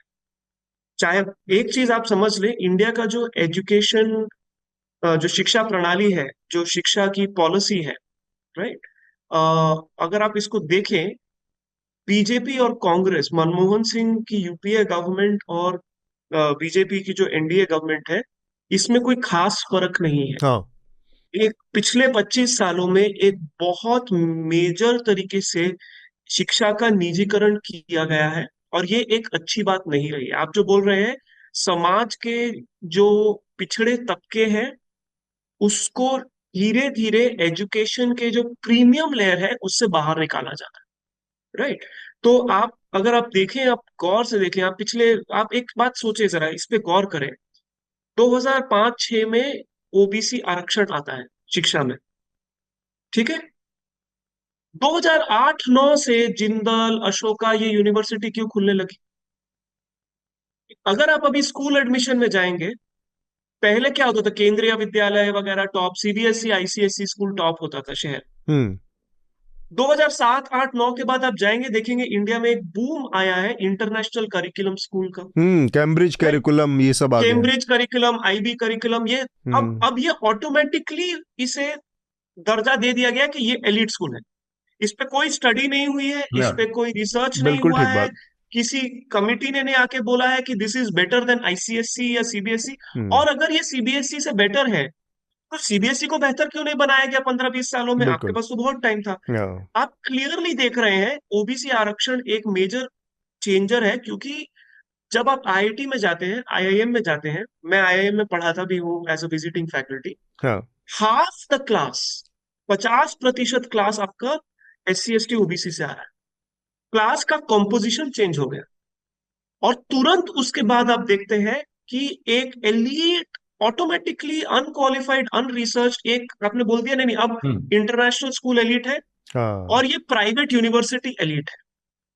और ये देखिए, प्राइवेट यूनिवर्सिटी में किसने पैसा लगाया? कौन सा प्राइवेट पैसा गया है? अंबानी का पैसा है। अंबानी ने यूनिवर्सिटी खोली है, अदानी ने खोली है, महिंद्रा ने खोली है, जिंदल ने खोली है, गोयनका ने खोली पॉलिटिशियंस है, ने पैसा गीता ने लगाया खोली है। है। सारे बड़े बिजनेसमैन। नहीं, तब ऐसा कोई बड़ा इंडस्ट्रियलिस्ट नहीं है, सवर्ण इंडस्ट्रियलिस्ट नहीं है जिसने इसमें पैसा नहीं डाला है। ठीक बात। तो क्या 1947 से 2007 तक आपको शिक्षा में अपॉर्चुनिटी नहीं दिखी? ऐसा क्या हो गया 2007-8 में, जो ये सारे के सारे इंडस्ट्रियलिस्ट ने अपनी यूनिवर्सिटियों में पैसा डाला है? एक बात मैं यहाँ पर जोड़ना चाह रहा था कि 2007 में जब अर्जुन सिंह लाए थे ये कानून, तो उस वक्त मैं इसको एनडीटीवी के लिए कवर करता था, तो मैं तमाम उन बच्चों से पूछता था कि आपको समस्या क्यों है, क्योंकि प्रधानमंत्री ने एक बात कही थी। प्रधानमंत्री ने कहा था कि ये हम स्टैगर्ड तरीके, दो बातें कही थी उन्होंने। कहा था एक तो ये जो हम रिजर्वेशन दे रहे हैं, मैं दर्शकों की जानकारी के लिए बता दूं कि हम शिक्षा में रिजर्वेशन की बात कर रहे हैं, जो उस वक्त सरकार कानून लाई थी। तो उस रिजर्वेशन से जो उच्च वर्ग के, माफ कीजिए, जो उच्च जाति के, सो कॉल्ड कोट अनकोट उच्च जाति के जो बच्चे हैं सवर्ण, उनको ये डर था कि उनकी सीटें कम हो जाएंगी। तो सरकार ने दो बातें कही थी, एक तो स्टैगर्ड तरीके से लागू होगा, दूसरा सीटों की संख्या कम नहीं होगी, सीटें लेकिन बढ़ा उसके दी जाएंगी बाद भी बाकी बहुत रिजर्वेशन आक्रामकता वाली। थी। हाँ, उसके बाद भी उन बच्चों से जब मैं बात करता था, उनमें बहुत आक्रामकता थी। वो कहते थे कि नहीं, इससे एक्सीलेंस का डाइल्यूशन होगा। उस समय का अगर कोई हमारे दर्शक या जो है वो गूगल कर सके, एक बहुत इंपॉर्टेंट स्टोरी उसमें पब्लिश हुई थी, जो वहां पर सफदरजंग जो मेडिकल कॉलेज है उससे जुड़ी हुई है, वर्धमान मेडिकल कॉलेज से। वहां पर कई सालों तक बच्चों को फेल किया जाता रहा, और ये कोर्ट का डिसीजन है, मैं कोई अपने मन से नहीं कह रहा हूं। और जब उन बच्चों के एग्जाम बाहर कराए गए, वो सब SC ST स्टूडेंट थे, तो वो सबके सब पास हो गए। तो यानी जो आक्रामकता थी वो छात्रों में भी कहां से आई? वो ऊपर से आई, क्योंकि फैकल्टी भी इसी तरह से बिहेव करते थे कि ये छात्रों, बालमुकुंद भारती का बहुत क्लियर केस है एम्स का, मैंने एक डॉक्यूमेंट्री पूरी की उसमें। तो बालमुकुंद भारती को इस बात को लेकर प्रताड़ित किया जाता रहा कि वो रिजर्वेशन से आए हैं, और वो ये कहते थे, उसका वो डॉक्यूमेंट्री आप डेथ ऑफ मेरिट के नाम से यूट्यूब पर मिल जाएगी, किसी और को, जो किसी और की बनाई हुई है, मेरी नहीं। तो उसमें बालमुकुंद भारती कहता था, जिस दिन मैं पूरा कर लूंगा मैं इस देश में नहीं रहूंगा। उसको इतनी घृणा हो गई थी, लेकिन अनफॉर्चुनेटली उसका इतना ज्यादा प्रताड़ना हुई कि उसको आत्महत्या करनी पड़ी। तो ये जो चीजें हैं ये वो लोग नहीं समझते हैं जो आरक्षण को केवल पैसे के लेंस से, आर्थिक लेंस से देखते हैं। आरक्षण एक सामाजिक बराबरी दिलाने की, ताकत दिलाने की चीज है, जिसको हम बढ़ाने से समाज में कटुता और समाज में आक्रामकता कम होगी और ह्यूमन रिसोर्स का बेहतर इस्तेमाल होगा। ये चीज नहीं बताई जाती हमारे स्टूडेंट्स को, क्योंकि माहौल ऐसा बनता जा रहा है कि ठीक बात। जिसके पास पैसा है वो भले ही किसी जगह जाके पढ़ लिख के कुछ कर ले, उसको मेरिट को कमजोर नहीं माना जाता। लेकिन जो आदमी सामाजिक न्याय के दरवाजे को संवैधानिक तरीके से इस्तेमाल करके आ रहा है, मेहनत कर रहा है, उसको माना जाता है कि वो डायल्यूशन कर रहा है एक्सीलेंस। ठीक बात है। सर मैं तो सीधी बात बता रहा हूँ, मैं प्राइवेट यूनिवर्सिटीज में पढ़ाता हूँ, ठीक है। इससे ज्यादा पैम्पर्ड अनमेरिटोरियस स्टूडेंट नहीं है। हम्म, उसके पेरेंट्स भी पढ़े लिखे हैं, बाप दादा भी पढ़े लिखे थे, इंटरजेनरेशनल वेल्थ भी है। आप अगर बीए डिग्री के लिए 30 लाख रुपए दे रहे हैं तो आपके पास इंटरजेनरेशनल वेल्थ है, राइट। ठीक बात। जब यही बच्चा फॉरेन जाना चाहता है तो उसके माँ बाप 5-10 लाख रुपए कंसल्टेंट को दे रहे हैं, कंसल्टेंट उसका एसओपी लिख रहा है और वो फॉरेन यूनिवर्सिटी जा रहा है। ये बहुत पब्लिक है, these business models are very public. Hmm, उस सिस्टम में SC ST OBC का जो फर्स्ट जनरेशन लर्नर है, जो जिला परिषद स्कूल से पढ़ के आया है, छोटे शहर से पढ़ के आया है, छोटे स्कूल कॉलेज से पढ़ के आया है, वो नहीं घुस सकता है। हम्म, उसके लिए जो थोड़ी बहुत प्रावधान है, नेशनल ओवरसीज स्कॉलरशिप है, महाराष्ट्र गवर्नमेंट की स्कॉलरशिप है, राजस्थान गवर्नमेंट की स्कॉलरशिप है, आप देखिए इनमें भी पॉलिसी चेंजेस की जा रही है, हम्म, राइट। ये साथ में हुआ है, महाराष्ट्र गवर्नमेंट का अभी पिछले हफ्ते आया है पॉलिसी में, उन्होंने 75% का कट ऑफ डाल दिया। These are constant, like you are bleeding by 1000 cuts, आपको रोज काटा जा रहा है। जो दो छोटे से हाँ उदाहरण जो है पैसे की ताकत के, मैं आपको बताना चाहता हूँ। ये मैंने यूट्यूब में उपलब्ध है, माइकल सैंडल के जो कोर्सेस हैं, हार्वर्ड यूनिवर्सिटी में जो लेक्चर देते हैं पॉलिटिकल साइंटिस्ट, उन्होंने कहा था। तो उन्होंने बहुत लंबा है, मैं उस पर नहीं जाऊंगा। दो छोटे छोटे उदाहरण है कि पैसे कैसे असमान धरातल बनाता है। चाइना में एक कंपनी है, अगर मैंने आपको गाली दे दी या कोई आपसे बुरी बात कह दी और आपको बुरा लग गया और मेरा ईगो इतना बड़ा है कि मैं आपसे सॉरी नहीं कहना चाहता, तो वो कंपनी जो है वो जाके, आप उस कंपनी को बताइए, वो आएगी आपके पास और मेरी ओर से सॉरी कहेगी, और उस कंपनी की टैगलाइन है वी से सॉरी फॉर यू। और दूसरे जो है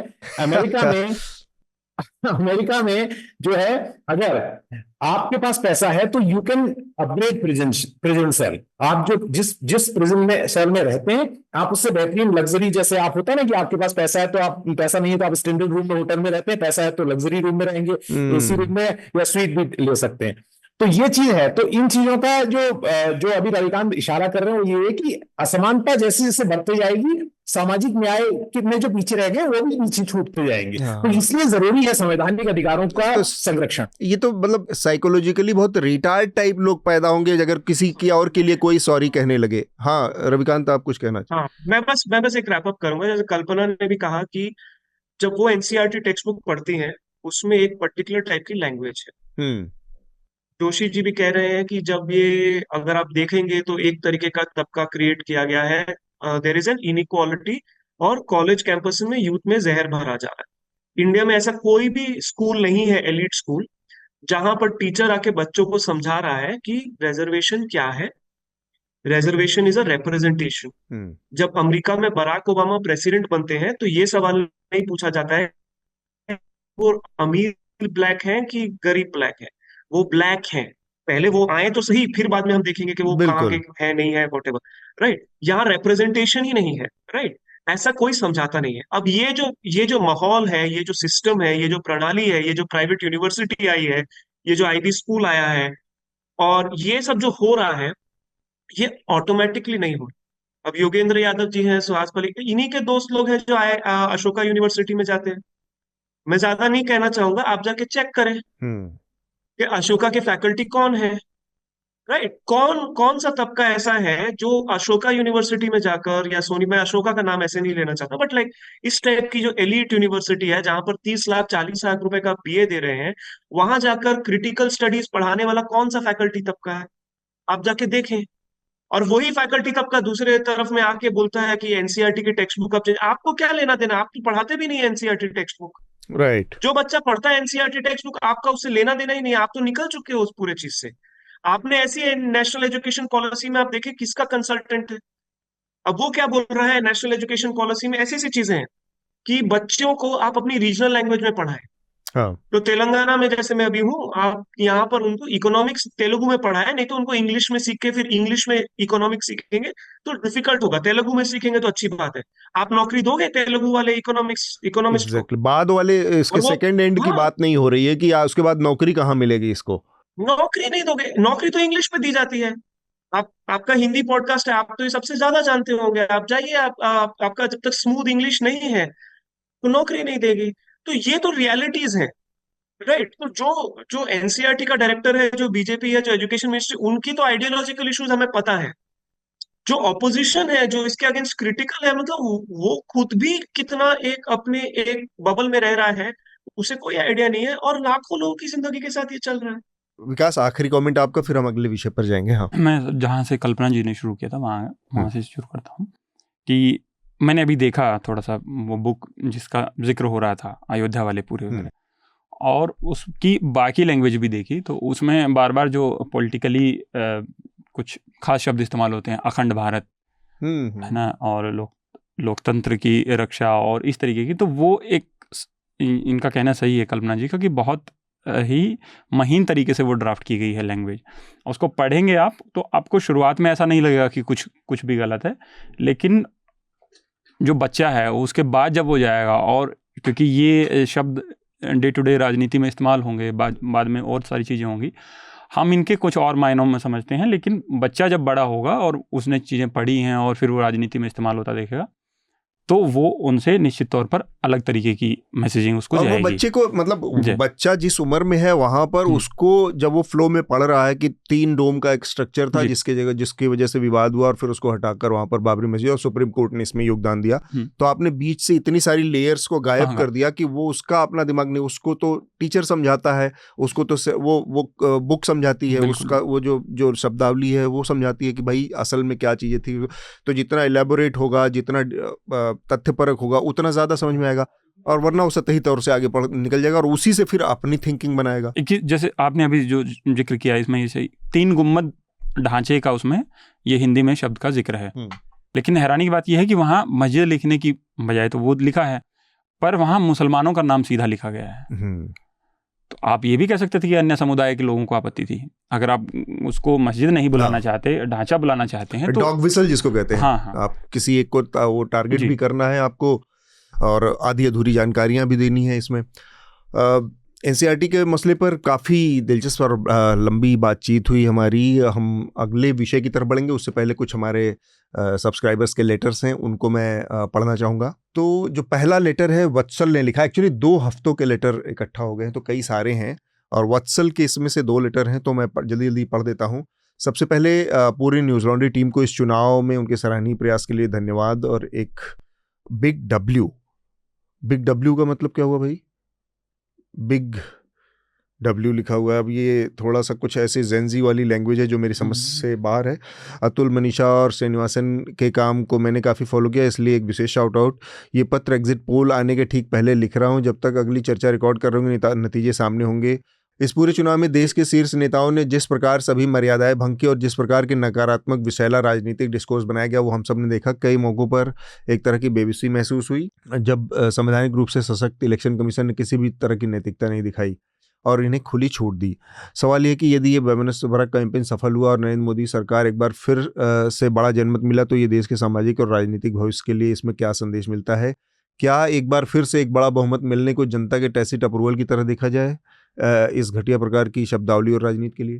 तो अब तो ये बेसिकली चुनाव नतीजे आने से पहले का वत्सल का लेटर था, तो नतीजे आने के बाद काफ़ी स्थितियाँ बदली हैं और उस तरह का मैंडेट तो नहीं दिया है जनता ने थोड़ा सा करेक्शन किया है। पिछले 2 बार के मुकाबले इस बार के चुनाव में उसने उस तरह का मैंडेट नरेंद्र मोदी को नहीं दिया है। हेलो एनएल टीम, हाल ही में हुए चुनाव में के नतीजे और कांग्रेस का उत्तर भारत में एक तरीके से हुआ पुनः बदलाव मेरी समझ में इस बात को दिखाता है कि अब राहुल गांधी को एक रिलेक्टेंट और नकारा राजनेता समझना भाजपा और उनके समर्थकों के लिए बहुत भारी भूल साबित होगी। वैसे तो मेरा व्यक्तिगत रूप से हमेशा मानना रहा है कि राहुल को मीडिया और जनरल पॉलिटिकल डिस्कोर्स बेहद कम क्रेडिट देता रहा, किंतु अब यह स्पष्ट है कि एक नेता प्रतिपक्ष के रूप में देश को एक बड़े नेता के रूप में वो उभरने का मादा रखते हैं। 5 जून को ही प्रेस वार्ता, उसके ठीक बाद पीयूष गोयल की जवाबी प्रेस वार्ता करना यह दिखाता है कि अब विपक्ष का अगले 5 साल एक मजबूत स्थिति में रह सकता है। आपकी बात से बिल्कुल सहमत वत्सल। मजबूत विपक्ष हमारे लोकतंत्र के लिए भी ज़रूरी है, और बहुत मजबूत जो सरकार होती है, सत्ता पक्ष होता है, उसके नतीजे क्या हो सकते हैं वो हमने पिछले 10 सालों में देखा कि किस तरह से, या अतीत में भी हमने देखा जब बहुत ताकतवर सरकारें इंदिरा गांधी के रूप में रही तो किस तरह की उसके नुकसान हो सकते हैं। अगला पत्र है एनआरआई नॉन वोटर की तरफ से। मोदी जी को गठबंधन सरकार चलाते देख बहुत मज़ा आएगा। जो व्यक्ति किसी की नहीं सुनता उनको अब सुनना पड़ेगा। ऐसा है कि वो टायरेंट प्लेबुक नहीं फॉलो करेंगे और वो देश को कोई युद्ध में नहीं फंसाएंगे, ऐसी आशा करते हैं। अब की बार सब पार। अच्छा, अगला पत्र है विशाल ढांडे का। चर्चा में चुनावी नतीजों का विश्लेषण किया गया। थोड़ा उत्तर भारत केंद्रित बातचीत लगी। महाराष्ट्र पर ज़्यादा बात नहीं हुई, जहां जनता ने स्थानीय पार्टियों को तोड़ने वाले, लोकतंत्र का मजाक बनाने वाले भाजपाई पैतरों को नकार दिया। यहां सिविल सोसाइटी द्वारा चलाए गए निर्भय बनो जैसे कैंपेन की भी बड़ी भूमिका रही। इस चुनाव में यूट्यूबर पत्रकारों का भी काफ़ी प्रभाव रहा। लोगों को पता चल गया कि सरकार और कॉरपोरेट की मदद से चलने वाले टीवी न्यूज़ चैनल देखना समय की बर्बादी है। मैंने ऑफिस में काम करने वाले लोगों से भी कहा था कि थोड़ा न्यूज़ के लिए पे करो, खर्चा करो, तभी सही न्यूज़ मिलेगी। बिल्कुल सही बात है विशाल आपकी, और इसके लिए हमें थोड़ा सा मुझे खेद है कि हमने बातचीत में हालांकि हमने महाराष्ट्र पे बातचीत की थी, लेकिन एक अलग शो में जब नतीजे आ गए थे तब हमने लाइव में एक पूरा डिस्कशन महाराष्ट्र के ऊपर किया था, और हमारे साथ महाराष्ट्र से सीनियर जर्नलिस्ट भी जुड़े थे। उन्होंने काफ़ी विस्तार से हमें पूरी बातचीत बताई थी, पर हाँ, चर्चा में शायद हम उस तरह से इसको शामिल नहीं कर पाए, इसका हमें खेद है। सक्षम कपूर का अगला पत्र है। First of all, I am an observer of news and happening and a journalism student. I have interned with News Laundry and it was an enriching experience. Thanks for that. I thought that power might change hands, or the current government formation formula will change their shape after the delimitation exercise 2026. It is sure that the number of parliamentary constituencies will increase, and that will be a host of opportunity for all parties. What do you think will happen? P.S. I haven't heard anyone talk about it yet in the news media. तो ये जो पूरा का पूरा delimitation का मामला है, इसमें एक तरह की राजनीतिक एक विवाद भी छुपा हुआ है, जो कि दक्षिण और भारत के राज्यों के बंटवारे के रूप में देखा जा रहा है।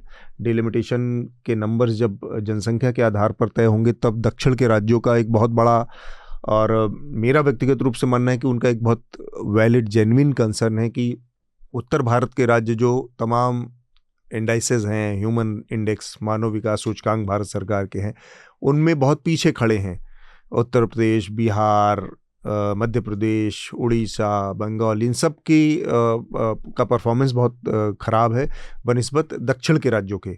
और जनसंख्या के भी नियंत्रण, जैसे ह्यूमन इंडेक्सेस की जब हम बात करते हैं तो उसमें एक बहुत बड़ा चीज़ है कि आपने परिवार नियोजन के उपायों को किस तरह से अपनाया है। तो दक्षिण के राज्यों का परफॉर्मेंस बहुत बेहतर रहा है इस मामले में उत्तर भारत के राज्यों के मुकाबले। तो सिर्फ जनसंख्या अगर डिलिमिटेशन का क्राइटेरिया बनती है तो उत्तर भारत के राज्यों को एक एज मिलेगी, क्योंकि यहाँ पर सीटें बहुत ज़्यादा हो जाएंगी। तो इससे दक्षिण भारत के राज्यों का कहना है कि जो कोशिश, प्रगति उन्होंने बीते सालों में की है इस मामले में, अच्छी परफॉर्मेंस की सजा अच्छे, तो वो उनके लिए नकारात्मक रूप से इस्तेमाल होगी, उनको इसका खामियाजा भुगतना पड़े, ये बात ठीक नहीं है। हृदय, आप कुछ इसमें जोड़ना चाहेंगे? नहीं, मैं यही कह रहा था कि उनका तर्क ये है कि उनको अच्छी परफॉर्मेंस की सजा भुगतनी पड़ेगी, जो नहीं होना चाहिए।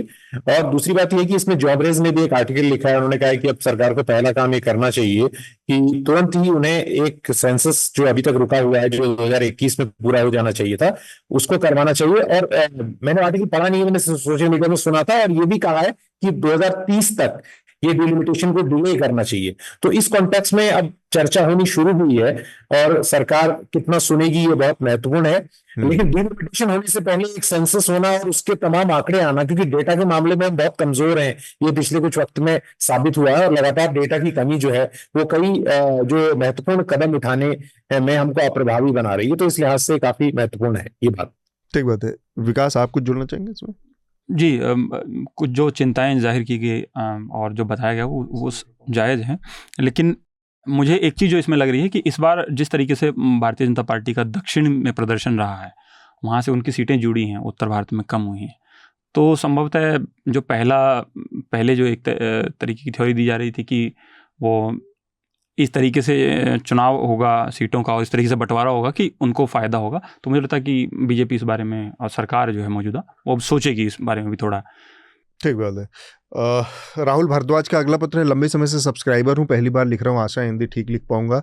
मेरा सवाल मौसमी सिंह प्रकरण को लेकर था। मैंने अतुल के ट्वीट जिसमें उन्होंने राहुल गांधी को हल्का सा सेंसर भी किया था कि एक्साइटमेंट ओके एग्रेशन नॉट, इसको लाइक भी किया था क्योंकि यह एक ग्राउंड रिपोर्टर है। आपका रुझान भी मैं समझ सकता हूं, पर बाद में इनके 2 वीडियो मैंने देखे, यानी कि मौसमी सिंह के, दोनों प्रियंका गांधी वाड्रा को निशाने पर लेकर थे। कभी कंगना रनौत को आतंकवादी वाला कमेंट, कभी स्मृति ईरानी का दया वाला कमेंट। क्या ऐसे व्यवहार के बाद भी राहुल गांधी से कामनेस की उम्मीद जायज़ है? और सवाल ये भी है कि JPC is waste of public money. इस गई सरकार से लगातार जेसीपी सेटअप करने से पल्ला झाड़ा है। थोड़ा सोचे तो सवाल इतना इनोसेंट नहीं लगा। डिस्क्लोजर मैं अपने दे रहा हूँ, ठीक। और मैं न्यूज़ लॉन्ड्री को सबसे संतुलित पत्रकारों की टीम मानता हूँ। इस प्रकरण को बतौर पत्रकार आप लोग कैसे देखते हैं? मौसमी सिंह वाले मामले में मेरे ख्याल से ज़्यादातर जो रिपोर्टर हैं उनसे अगर आप बात करेंगे या उनका ट्वीट देखेंगे, मेरे ख्याल से हृदय ने भी इस पर एक ट्वीट किया, उनका भी देख सकते हैं। राहुल गांधी का जो जवाब था, एक सधे हुए राजनेता का जवाब नहीं था, गड़बड़ी वहाँ पर थी। जैसे हो सकता है कि मौसमी सिंह किसी हिडन मोटिव से कर रही हूँ कि ये पैसे की बर्बादी है, और ये तो राहुल गांधी का जो जवाब, ये मैं अपनी बात कह रहा हूँ, और किसी भी राजनेता से जो हम उम्मीद करते हैं वो ऐसा सधा हुआ जवाब उनका वो हो सकता था कि जेपीसी एक संसदीय प्रक्रिया है, और अगर आपको लगता है कि ये पैसे की बर्बादी है तो ये आपकी समझ की कमी है। हम संविधान के दायरे में रहकर एक विवाद सामने आया है, उसके जांच की मांग करेंगे। ये पैसे की बर्बादी नहीं होती है। अगर आप पैसे की बर्बादी के नज़रिए से देख सकते हैं तो बहुत सारी ऐसी चीज़ें हैं जो हर दिन इस डेमोक्रेसी में होती हैं जिसको आप पैसे की बर्बादी के नज़रिए से कह सकते हैं, पर हर चीज़ पैसे की बर्बादी। तो वो एक जो जवाब था, उसकी बजाय ये कहना कि ये बीजेपी का सवाल है या ये थोड़ा सा अननेसेसरी एग्रेशन था राहुल गांधी का। और एक बहुत वाजिब चीज़, जो बहुत बड़ी चीज़ वो कह रहे थे, क्योंकि लाखों करोड़, 31 लाख करोड़ रुपए मार्केट में डूब गए थे 2 दिन पहले, उस पूरे इशू से डाइवर्ट करने वाला भी था। तो आप अपने ही मुद्दे से किसी आपकी एक छोटी सी चीज़, खासकर जब आपको पता है कि मीडिया का एक बहुत बड़ा हिस्सा आपको लेकर हॉस्टाइल है, हमने लंबे समय से देखा है। राहुल गांधी के अंदर ये चीज़ शायद इस वजह से भी आई क्योंकि मीडिया ने उनका मखौल बनाने में, उनको बदनाम करने में बहुत बड़ी भूमिका निभाई, और लगभग 1 दशक से ये पूरे उस प्रक्रिया को झेला है राहुल गांधी ने। तो उसकी वजह से उनके अंदर एक तलखी हो, फिर भी एक सधे हुए नेता के तौर पर आप एक बड़े मुद्दे को इस तरह से पूरी तरह से बाईपास हो जाने या निकलने का मौका आप नहीं दे सकते। मीडिया तो जाए जो करे। हृदय, आप इस पे कुछ कहेंगे? मेरे ट्वीट का आपने जिक्र किया, मैंने सिर्फ इतना ही लिखा था कि ये बड़ा शर्मनाक है जिस तरह का उन्होंने व्यवहार किया राहुल गांधी ने। और मैंने एक ट्वीट था, मैंने कहा लिखा था shameful and I express solidarity with the reporter, कि हम सब ग्राउंड रिपोर्टर रहे हैं। अब राहुल गांधी कैसे अपने आप को इवॉल्व करते हैं या क्या वो सदे हुए हैं या नहीं है, ये हमारा और आपका तो कोई चिंता का विषय कभी है नहीं, रहा नहीं।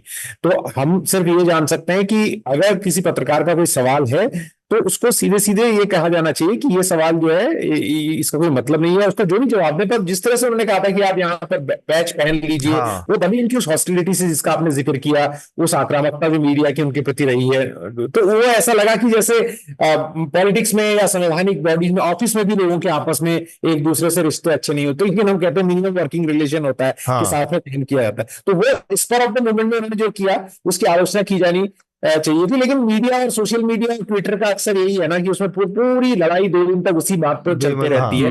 ये मामले मुझे लगता है कि एक लेवल के बाद आगे बढ़ जाना आगे चाहिए। बढ़ना जी, है। जी। विकास, आपको कुछ इसमें जोड़ना है? नहीं सर, लगभग सारी चीज़ें आ ही चुके हैं। बस ये मेरा यही है कि दो चीज़ों से मैं सहमत हूँ। एक तो आपकी बात से, और जो हृदय सर कह रहे हैं वो भी, मतलब उनसे भी मैं सहमत हूँ। इस नज़रिए से सहमत हूँ कि राहुल को भी जो है, अगर मैं उनको जिस तरीके से उन्होंने मोहब्बत की दुकान और बहुत सारी चीज़ों का और जिक्र किया था, तो उस तरीके से उनको सदा हुआ जवाब देना चाहिए था, जब आप खासकर पब्लिक अपीयरेंस में हैं। बॉडी लैंग्वेज और अपीयरेंस और व्यवहार बिल्कुल, में झलकनी बिल्कुल। चाहिए मोहब्बत। और दूसरा, जहाँ तक इन्होंने एग्जांपल दिए कि इनका इशारा शायद पत्र में ये है कि मौसमी सिंह का कुछ खास, मतलब व्यक्तिगत कुछ बायस नज़रिया है, तो वैसा भी अगर है, लेकिन जब आप किसी नेता से सवाल पूछते हैं किसी भी एक तरीके बहुत का, सीधा तरीका हो सकता है कि ये बिल्कुल। सवाल का जवाब मुझे नहीं देना है, या नहीं देना, हाँ। इस छोड़ दीजिए इसको। जी जी, बिल्कुल। ठीक है, अगला पत्र है सौरभ का, थोड़ा लंबा है इसमें, और इस आखिरी पत्र है, इसको मैं पढ़ता हूँ। Mail is going to be long, so it's okay if you don't read the whole thing in चर्चा, just read beforehand and explain it in your words during the episode. Can you guys explain left wing, right wing? I don't think the term left wing, right wing are properly used in India. As far as I know, these terms came out from the French Revolution.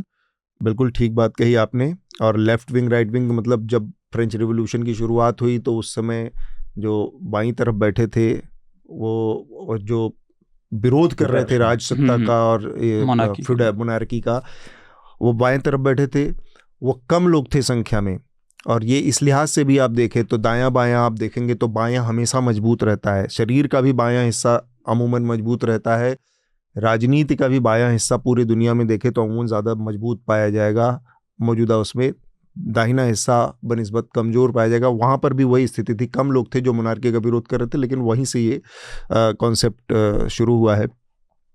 Right wing mean the people with power like monarchy, church, बिल्कुल ठीक होता है। Left wing means the powerless common people. Dictator by the above definition falls in right wing. So when Shardul said that left wing has been the most number of dictators, I don't think he was correct. I mean, ये जो dictatorship पैदा हुई, आप left wing मतलब आप राजनीतिक रूप से सोशलिस्ट विचारधारा में कहें तो एक बहुत बड़ा टायरेंट जिसको आप कह सकते हैं वो स्टालिन को कह सकते हैं। स्टालिन ने अपने राजनीतिक विरोधियों को, लेकिन क्लासिक राइट विंग डिक्टेटरशिप जिसमें आपका ये मुसोलिनी आता है या हिटलर आता है या इस तरह से देश के जितने भी बड़े डिक्टेटर्स मिलेंगे आपको, वो कहीं ना कहीं उसी कोर आइडियोलॉजी से कि मैं महान हूँ, मेरा देश महान है, मेरी रेस महान है, मेरी जाति महान है, इस बेसिक कॉन्सेप्ट से आते हैं। और हमारा इतिहास बहुत गौरवपूर्ण है। इस गौरवपूर्ण इतिहास को स्थापित करने का एक बेसिक, ये एक कॉमन थ्रेड है सारे डिक्टेटर्स में, और वो फिर राइट विंग की तरफ से। हृदय, आप कुछ कहना चाह रहे हैं? मैं इसमें थोड़ा सा कॉशन बरतने की सलाह देता हूं और ये कहता हूं कि देयर इज एक डिफरेंस है लेफ्ट विंग और कम्युनिस्ट में। जिन शायद शार्दुल जिनका जिक्र कर रहे होंगे, मेरे को याद नहीं है उन्होंने क्या कहा था और मैं उनका जवाब वही दे सकते हैं, लेकिन कम्युनिस्ट आइडियोलॉजी में हमेशा ही रहा है, बहुत ताकतवर और बहुत क्रूर डिक्टेटर हुए हैं, इसमें कोई दो राय नहीं। मैं वही कहा, स्टालिन का आप नाम ले सकते हैं इसमें। हाँ, स्टालिन का नाम ले सकते हैं, और उसके बाद भी बहुत सारे जो लोग हुए हैं, तो कम्युनिज्म में सवाल उठे हैं। इवन आप ह्यूगो चावेस का जिक्र जो करते हैं लोग, जो अभी जो बुक आई थी हाउ डेमोक्रेसीज डाई, उस बुक में भी ह्यूगो चावेस को उन्होंने उन लोगों में रखा है जिन्होंने लोकतंत्र का गला घोटा, लोकतंत्र की हत्या की। ये बात दूसरी है कि अगर आप एक डॉक्यूमेंट्री है वो देखेंगे कि revolution will never be televised, YouTube पर उपलब्ध है, तो ह्यूगो चावेस का वहां पर वो हिस्सा भी दिखता है कि वो कितना लोकप्रिय नेता था। अब ऐसी चे गुएवारा को अगर आप फिडेल कास्ट्रो को लेते हैं, ये सब कम्युनिस्ट लोग हैं। इन पे सवाल उठते रहे, लेकिन इनका जो दूसरा साइड है कि जिन लोगों ने इनका समर्थन किया, जो इनके पक्ष में थे, वो भी आम जनता से आए हुए लोग थे। तो ये एक बात है। लेकिन जब हम लेफ्ट की बात करते हैं, ये एक स्पेक्ट्रम है। अगर कम्युनिस्ट को, अल्ट्रा कम्युनिस्ट को, जैसे माओइस्ट हैं या बिल्कुल उनको आप सीपीआई माओइस्ट को, पीडब्ल्यूजी को एक और रख दें और उसके बाद फिर कम्युनिस्ट को लाएं, फिर सीपीएमएल को लाएं जो कि डेमोक्रेटिक पार्टी है, फिर सीपीआई को लाएं, फिर सीपीएम को लाएं, फिर सीपीआई को लाएं, होते होते आप कांग्रेस में पहुंचेंगे, फिर बीजेपी की ओर बढ़ना शुरू करेंगे और अंत में जाते जाते हिंदू युवा वाहिनी में कहीं जाके खत्म करेंगे। तो ये एक स्पेक्ट्रम है। तो लेफ्ट विंग एक बहुत बड़ा शब्द है और उसको सिर्फ कम्युनिस्ट तक लिमिटेड करना है, जो भी राम है इनका लिखने वाले अपने श्रोताओं कहना चाहता हूँ, उस तक सीमित नहीं किया जाना चाहिए। ठीक बात है। आखिरी इनकी एक लाइन है जो कि हृदय से, just wanted to ask Hriday Joshi sir, if there is any news portal to verify fundraisers. Recently, I saw the below mentioned fundraiser regarding Dehradun's Khalanga forest. I wanted to verify if it is legit or not before contributing. ये कोई एक link है Khalanga forest से related fundraiser का है, तो ये कितना सही है कितना गलत है इसके बारे में ये जानना चाह रहे हैं। मैं आपको अब इस बारे में बताना बड़ा मुश्किल है। कोई आदमी फंड रेज कर रहा है तो उसके बारे में डायरेक्टली पता किया जा सकता है कि वो क्या काम कर रहे हैं या नहीं कर रहे हैं। मैंने इस बारे में नहीं सुना है, नहीं पता है मुझे, और मुझे पता चलेगा तो हम अगर इनका ईमेल एड्रेस है तो उस पर जवाब दे सकते हैं। आई कैन ओनली ट्राई, मैं कोशिश कर सकते हैं। ठीक है, मैं आपको ये लिंक भेज देता हूँ, पर ये अजीब नाम है झटका.org, ये क्या है? खालंगा फॉरेस्ट के लिए fundraiser. Thank you for signing the petition to save 2000 trees from being axed in Dehradun Khalanga forest. ठीक है, देखते हैं इसको, तो मैं आपको भेज, आप चेक कर लीजिएगा एक बार, अगर कुछ होगा तो हम इसके बाद बात करेंगे सौरभ। ये अब तक थे आज के बहुत सारे लेटर्स। अब हम अपने अगले विषय की तरफ बढ़ते हैं। तो जो हमारा अगला विषय है उस पर हम आते हैं, और वो है मंडला, जो मध्य प्रदेश का एक शहर है। वहाँ पर एक बार फिर से एक तस्वीर वीडियो सामने आया जिसमें बहुत सारे लगभग 11 घरों को ढहा दिया गया बुलडोज़र से, ये कहते हुए कि ये, इसमें दो बातें कही गई। एक तो ये कहा गया कि ये अवैध ज़मीन पर बने थे जो कि सरकारी ज़मीन थी, पहला आरोप। दूसरा आरोप ये लगाया गया कि इन घरों में गौमांस पाया गया, हड्डियां पाई गई और बहुत सारे जिंदा प्रतिबंधित पशु पाए गए। ये दो बातें हैं।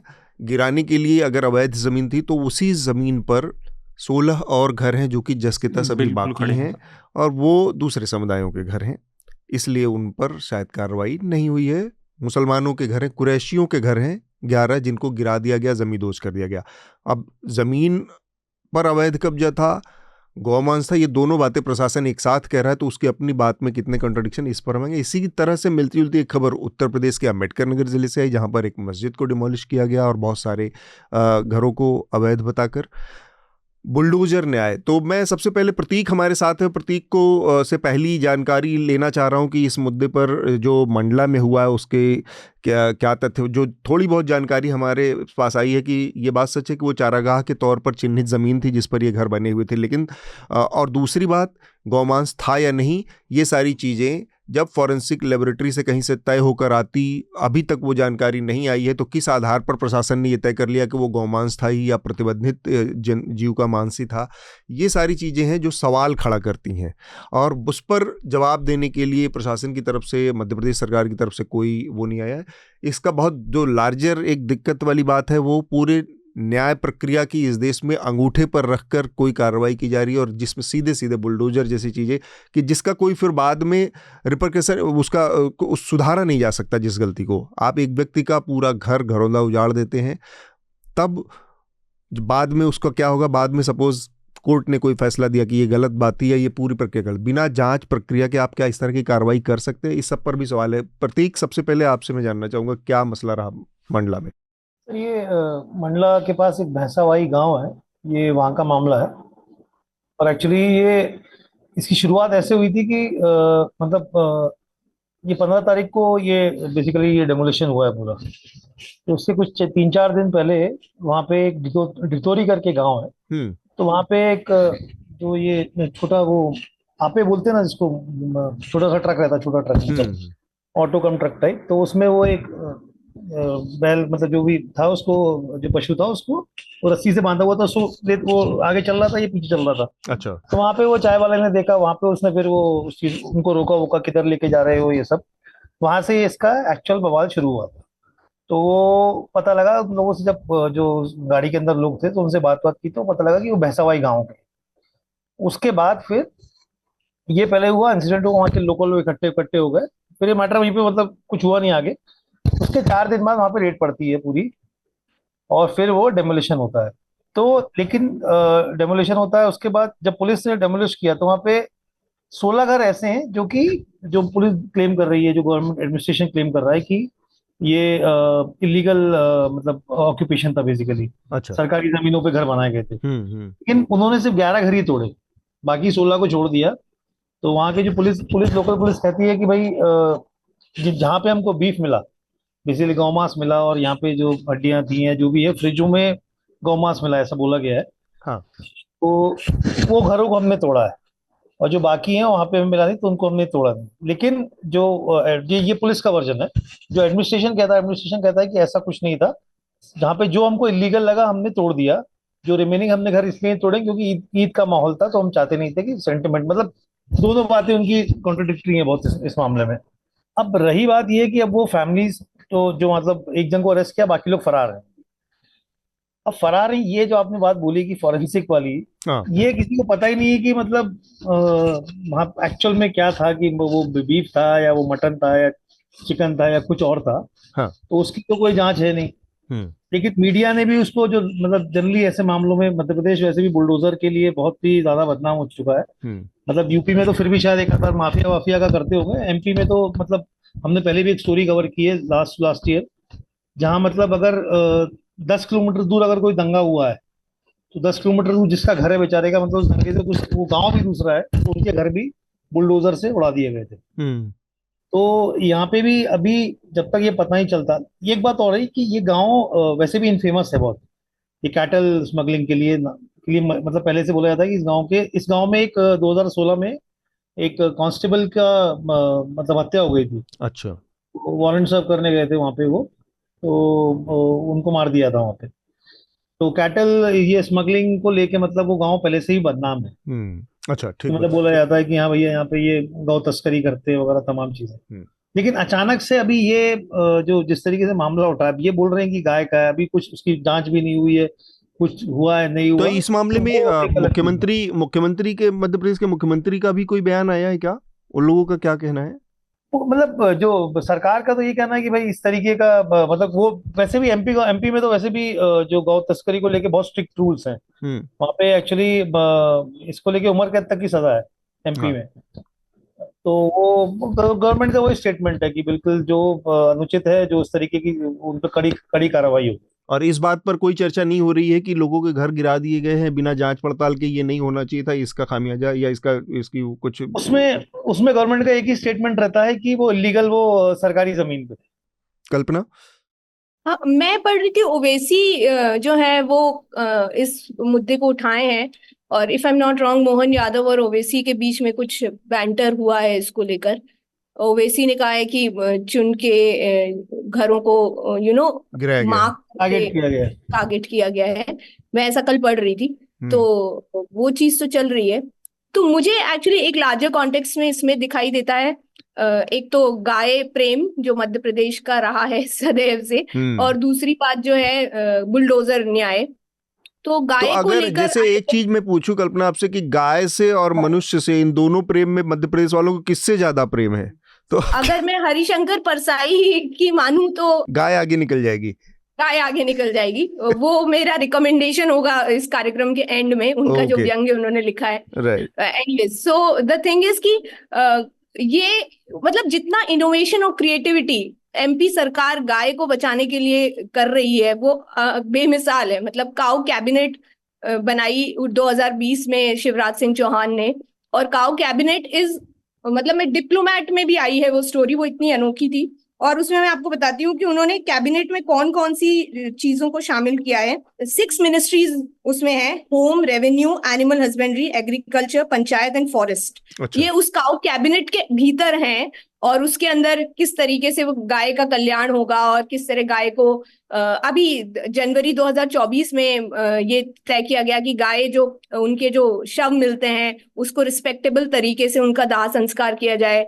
और ये सब चीजें एक तरफ है। ऑन द कॉन्ट्ररी अगर आप देखेंगे, अगर मैं खुद जब भी भोपाल जाती हूँ, तो जब दतिया डबरा से आप घुसते हैं तो आपकी गाड़ी की किसी गाय से टक्कर ना हो, ऐसा हो ही नहीं सकता। मतलब वहाँ आवारा मवेशी इस कदर, मेरी गाड़ी मतलब बुरी तरीके से 2-3 बार दिन के वक्त मतलब वो टकराई है और बुरी तरह उसको नुकसान पहुंचा है। रात में तो आप चल ही नहीं सकते। मतलब ऐसा, मतलब वो जैसे महाराष्ट्र से आप, मतलब मैं मध्य प्रदेश काफी बार गाड़ी से गया हूँ, तो उस रूट पे अगर आप जैसे भी ये मतलब जैसे इंदौर के आगे निकलेंगे, इंदौर से लेके ग्वालियर का जो बेसिकली गुना, शिवपुरी, यहाँ पे तो मतलब ऐसा नहीं कि एक दो गाय मिलेंगी आपको, झुंड में आपको हाईवे के बिल्कुल वो जो रेलिंग होती है उसके बगल में बैठ के 20 से 30 गाय आराम से बैठी हुई हैं। तो वो और तो आपको उसी में से नेविगेट करना है, कैसे उसी भी में निकालना आपको। और एक्चुअली ये जो मतलब जैसे मध्य प्रदेश सरकार ने ये जो कैबिनेट बनाया है, आप मानोगे नहीं कि आप मध्य प्रदेश के जो किसान हैं, जब इतने मवेशी हो जाते हैं वहां पे, किसी के अगर खेत खुले हुए हैं, तो बीच में मतलब ग्वालियर चंबल का मैं आपको बता रहा हूँ कि ग्वालियर चंबल में ये स्थिति हो गई थी कि गांव वाले इतने नाराज हो गए थे, वो लोगों ने ट्रक्स बुलाए थे, ट्रक्स में वो गांव के मवेशी भरते थे और शहर के चौराहे पे जाके छोड़ देते थे और आ जाते थे, इतने परेशान हो गए थे वहां।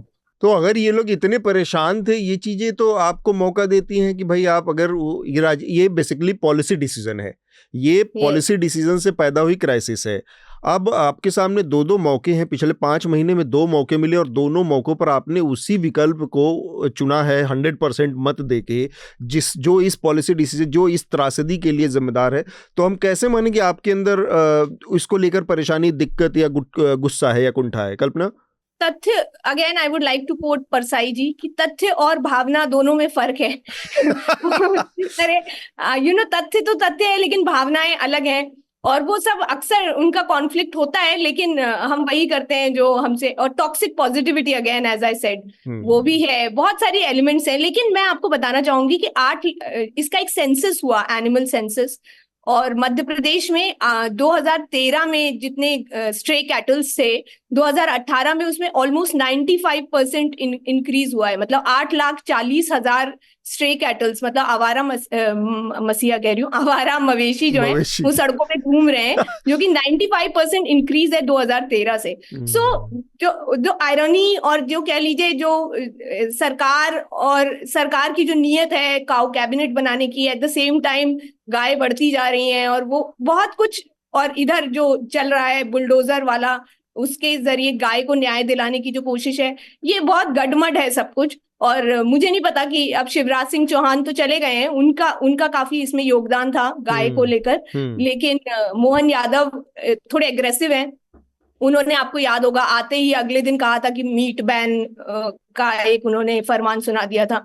सो बहुत सारी चीजें हैं। मतलब मुझे, जब मैं ये खबर पढ़ती हूँ तो मुझे वो विडंबना बहुत खलती है। ये एक और बड़े सोशल स्ट्रक्चर में पैदा हुए क्राइसिस की तरफ भी इशारा करता है। जैसे आप कह रही हैं कि आते ही उन्होंने मीट बैन का अनाउंसमेंट कर दिया, घोषणा कर दी। और ऐसा ही हमने उत्तर प्रदेश में देखा था कि वहाँ पर उत्तर प्रदेश में योगी सरकार जब 2017 में पहली बार आई तो उसने सारे जितने भी कसाई थे उनके दुकानें बंद करवा दी और बूचड़खाने बंद करवा दिए थे। ये एक पूरे सोशल डायनामिक्स को डिस्ट्रॉय करने वाला कदम था, और उसका नतीजा ये दिखता है बार कि आपके पास आय के साधन खत्म हो जाते हैं, आपके पास रोजगार नहीं बचता। एक कम्युनिटी है जो, जिस तरह का हमारा हिंदुस्तान का स्ट्रक्चर है, उसमें बहुत सारी चीज़ें आपकी पैदाइश से जुड़ी होती हैं, आपका धंधा। तो एक पूरी कम्युनिटी के सामने आपने रोजी रोटी का संकट खड़ा कर दिया, वहाँ पर कोई विकल्प नहीं है। इवन इस वाले मामले में जिसका जिक्र हम लोग कर रहे हैं, मंडला के मामले में, उस इलाके में जिसके बारे में हमें प्रतीक ने बताया कि वो इलाका काफ़ी समय से इस चीज़ के लिए, कैटल स्मगलिंग और मीट के लिए बदनाम रहा है, उस इलाके में भी उन लोगों के पास कोई विकल्प नहीं है। कुछ साल पहले तक जो धंधे वैध रूप से वो कर सकते थे, जिसमें उनको कह सकते हैं कि उनकी प्रशिक्षण था, जिसमें उनकी महारत थी, वो धंधे बंद कर दिए आपने एक झटके में लाके कि मीट नहीं चलेगा, बूचड़खाने बंद होंगे, गाय के नाम पर कोई भी चीज़ आपको सीधे सीधे जेल में पहुंचा सकती है। तो अचानक से पॉलिसी लाना आपके लिए आसान होगा, अचानक से किसी के लिए नया धंधा चुनना शायद उतना आसान ना हो, जिसकी वजह से शायद लोग अवैध तरीके से कुछ धंधे करते हों। और ये एक पूरे इकोनॉमिक स्ट्रक्चर, पूरी अर्थव्यवस्था के चरमरा जाने का इशारा है। उस पर शायद कोई बात नहीं हो रही है, और एक बहुत बड़ी आबादी इसकी चपेट में है। पॉलिसी के लेवल पर इन चीज़ों पर जब तक चिंता नहीं और मंथन नहीं होगा, तब तक इस तरह की घटनाएं बार बार हमारे सामने आएंगी। और सबसे बड़ी दिक्कत है कि ये नफरत की एक आइडियोलॉजी से पैदा हो रही है, जिसमें विचार और व्यावहारिकता का पूरी तरह से अभाव है। पॉलिसी में अगर व्यावहारिकता का अभाव है तो वो उससे बुरी कोई पॉलिसी नहीं हो सकती। देखिए, इसका जो इकोनॉमिक पहलू आपने कहा वो तो महत्वपूर्ण है ही। 2015-16 में प्रधानमंत्री मोदी के पहले कार्यकाल के दौरान ऊना में जो तस्वीरें आई थी तो बहुत सारे लड़कों की पिटाई की और बहुत ज्यादा वायरल हो गई थी वो तस्वीरें। उसके बाद मार्च निकाला था जिग्नेश मेवानी ने, आपको याद होगा, जो अहमदाबाद से लेकर ऊना तक उनका मार्च था। तो उस कॉन्टेक्स्ट में मैं सीधे ऊना गया था उसे कवर करने के लिए, क्योंकि उसका जो कल्मिनेशन था, उस मार्च की जो समाप्ति थी वो 15 अगस्त को हुई थी। यहां से प्रधानमंत्री बोल रहे थे, मीडिया ने उसे दिखाया था, लेकिन वहां मार्च के बाद जो सम्मेलन हुआ था उसके बारे में ज्यादा चर्चा नहीं हुई थी। तो वहां कई दिनों तक मैंने जाकर देखा और उसे फिल्म किया था, इसको स्टोरी के बनाई थी, वो ये कि लाशें गायों की पड़ी रही, क्योंकि गाय जब मर गई तो उन्होंने कहा भैया मरने के बाद तो आप गाय हमें दे देते हो, तो अब हम उसको करेंगे ही नहीं इस काम को।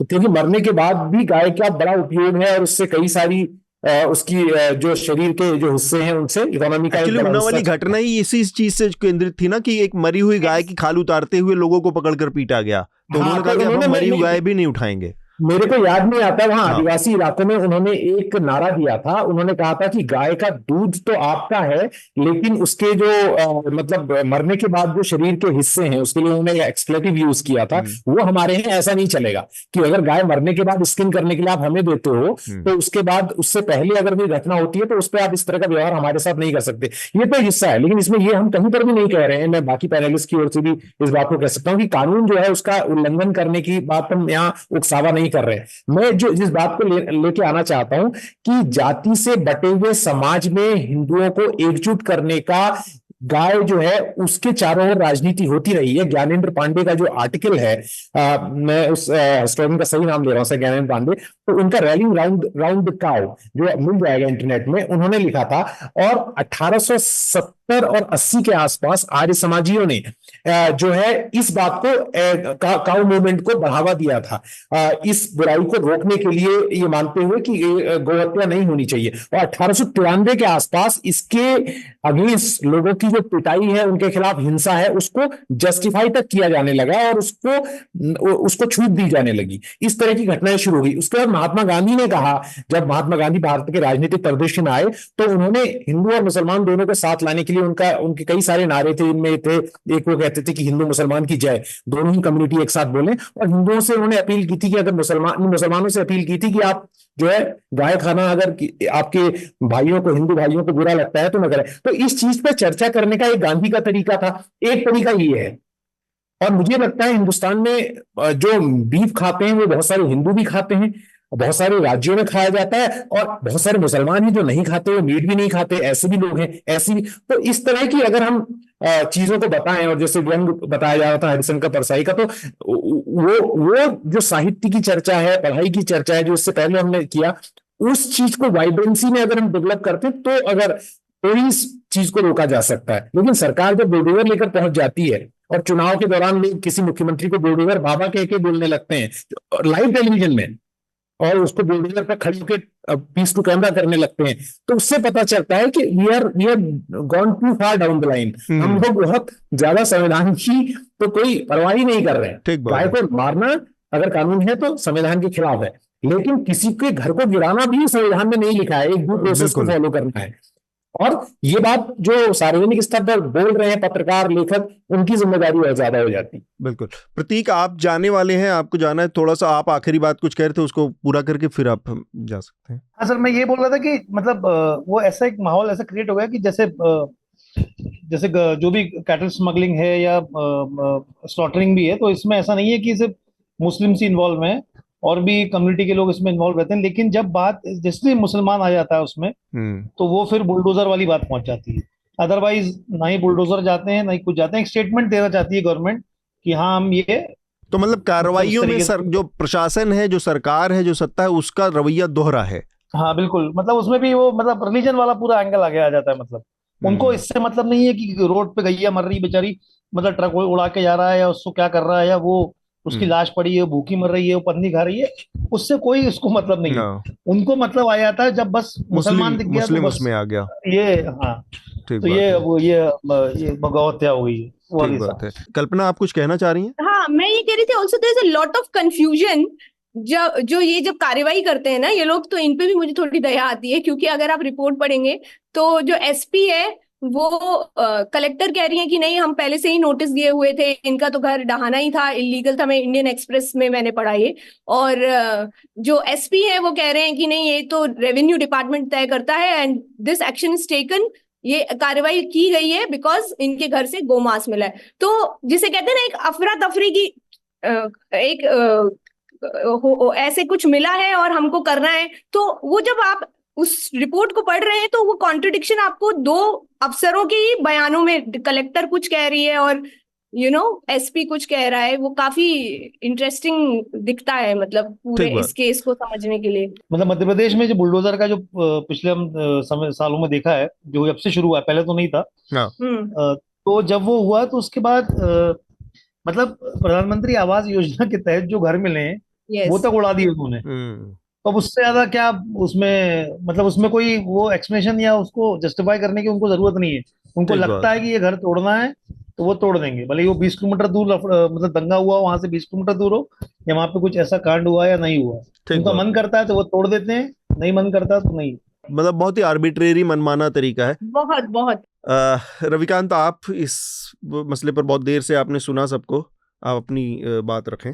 मैं फिर से, मेरा अप्रोच एक ही रहेगा, विच इज लाइक थोड़ा ये मुझे लगता है, और क्योंकि मेरा थोड़ा बैकग्राउंड कम्युनिकेशंस में है, और जी। मुझे लगता है कि जब हम किसी भी विषय के ऊपर चर्चा करते हैं, उस चर्चा का जो बेसिक एजेंडा है, आई थिंक मीडिया डिस्कोर्स में एक बहुत बड़ा लिमिटेशन है कि only see it from a very political lens.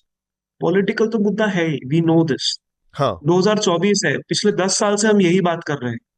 Like इसमें कोई नया नहीं है कि ये आरएसएस का एजेंडा है, बीजेपी का एजेंडा है, फलाना।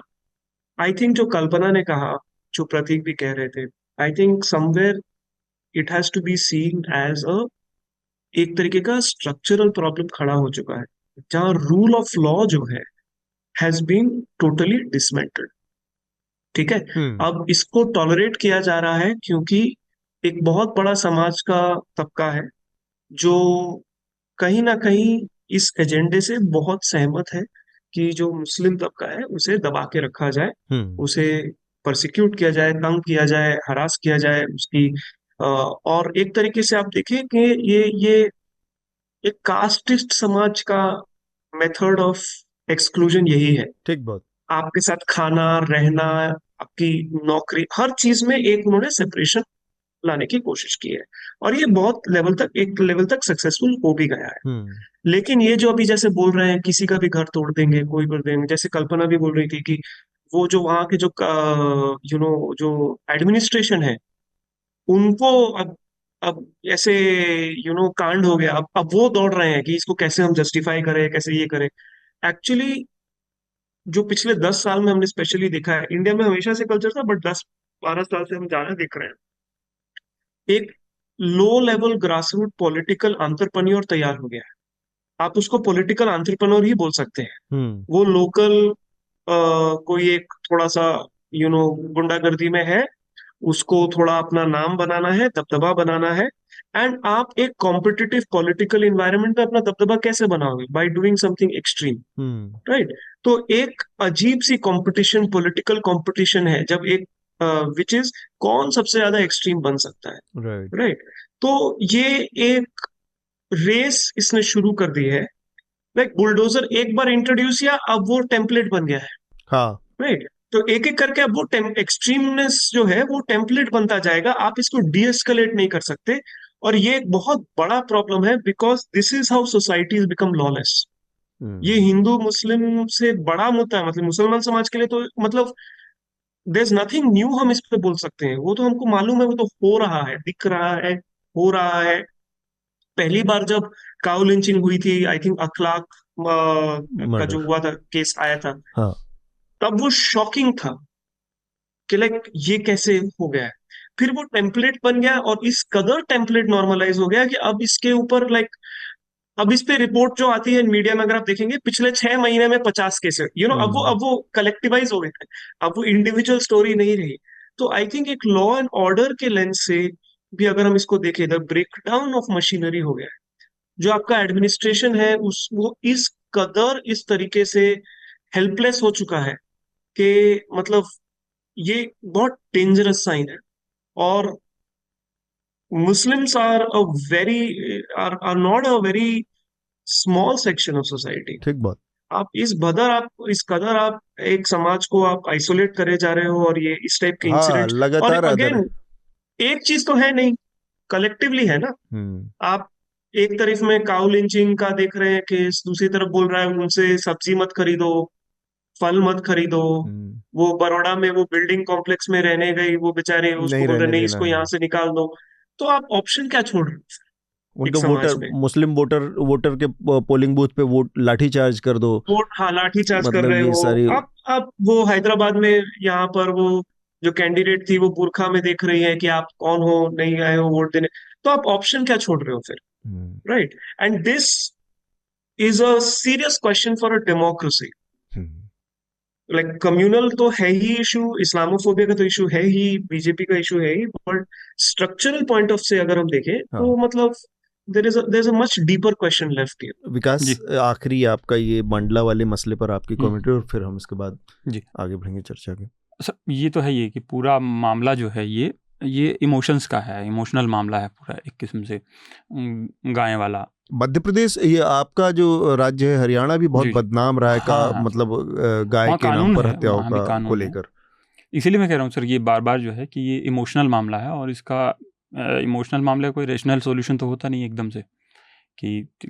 लेकिन मैं एक चीज़ जो है इस पूरे मामले से जुड़ी, वो एक चीज़ मुझे ध्यान आई, आर्टिकल 48 जहाँ से ये पूरा पॉलिटिक्स जो शुरू होती है, उसमें साफ-साफ लिखा है कि हमें क्या करना है कि वैज्ञानिक रूप से ऐसे पशुओं को बचाना है जो दुधारू हों और जो वाहन गौवंश हो एक तरह गौवंश से। सिर्फ, हाँ, और ठीक स्पेसिफिकली बात है। गाय के लिए नहीं लिखा है उसमें। सिर्फ एक लाइन जो लिखी है कि इनकी वध पर रोक लगानी है, वो इसलिए लगानी क्योंकि ये दुधारू पशु हैं और अभी माल ढोने के काम आते हैं। लेकिन जब ये डायरेक्टिव प्रिंसिपल गया उसमें, और अब तक बहुत सारी चीज़ चेंज हो चुकी हैं, बहुत सारी और चीज़ें बदलाव आ गया है, और जो पॉलिटिक्स है दक्षिणपंथी, और जिसने गाय को राजनीति का मुद्दा बना लिया है, गोवंश को खासकर, तो अगर हम संविधान के हिसाब से देखें तो उन्होंने तो बाकी दुधारू पशुओं की बात की है कि उनके वध पे भी रोक लगनी चाहिए। और दूसरा, मुझे एक चीज़ कभी समझ नहीं आई कि इस तरीके के जब भी केस होंगे तो आप देखेंगे कि जो लेमैन है इसमें, जो या तो उस पशु को कहीं ले जा रहा है, या उसने खरीदा है, वो ट्रेवल कर रहा है, या जैसे ऊना का जिक्र आया, वो जो उस काम से बहुत निचले तबके से जुड़ा है, वो हमेशा टारगेट पे होता है। लेकिन जो स्लॉटर हाउस हैं वो तो हम सबको पता है कहाँ हैं। लेकिन ये बड़ा सही एक चीज़ जो रविकांत की बात से मैं उठा रहा हूँ कि ये इनका जो कहना है था कि बेसिकली ये रिफ्लेक्शन है भारतीय समाज जिस तरह का था। पहले उसके पास कास्ट हायरार्की थी जिसमें कुछ लोगों के साथ इस तरह की चीज़ें वो कर सकता था। अब उसको नंबर चाहिए क्योंकि डेमोक्रेसी ने उसके सामने एक संकट पैदा कर दिया है कि वो नंबर अगर नहीं रहा तो उसके हाथ से पावर चली जाएगी। तो पावर ग्रैब करने की जो के हथकंडे हैं उसमें ये है कि उस हायरार्किकल में जो पहले शूद्र था या दलित था उसको तो अपने साथ लाना है नंबर्स। तो दूसरा फिर कहाँ से जाएगा, किसको अब टारगेट किसको करेंगे, इसके लिए कहाँ टारगेट में। तो मुस्लिम नेचुरली उस पे वो दलितों के स्थान पर नया टारगेट हो गया है। वो ये एक तरह का उसी ट्रेडिशनल हायरार्किकल इंडियन सोसाइटी का एक तरह से कंटिन्यूएशन है कि अब मुसलमान उसमें है कि उसको उसके साथ खाना बैठना नहीं, उसके साथ धंधा नहीं करना, जो चीज़ें पहले दलितों के साथ हो सकती थी या उसके साथ। ये एक बड़ी दिलचस्पी मेरे ख्याल से बहुत सारे लोगों ने इस पर काम किया होगा।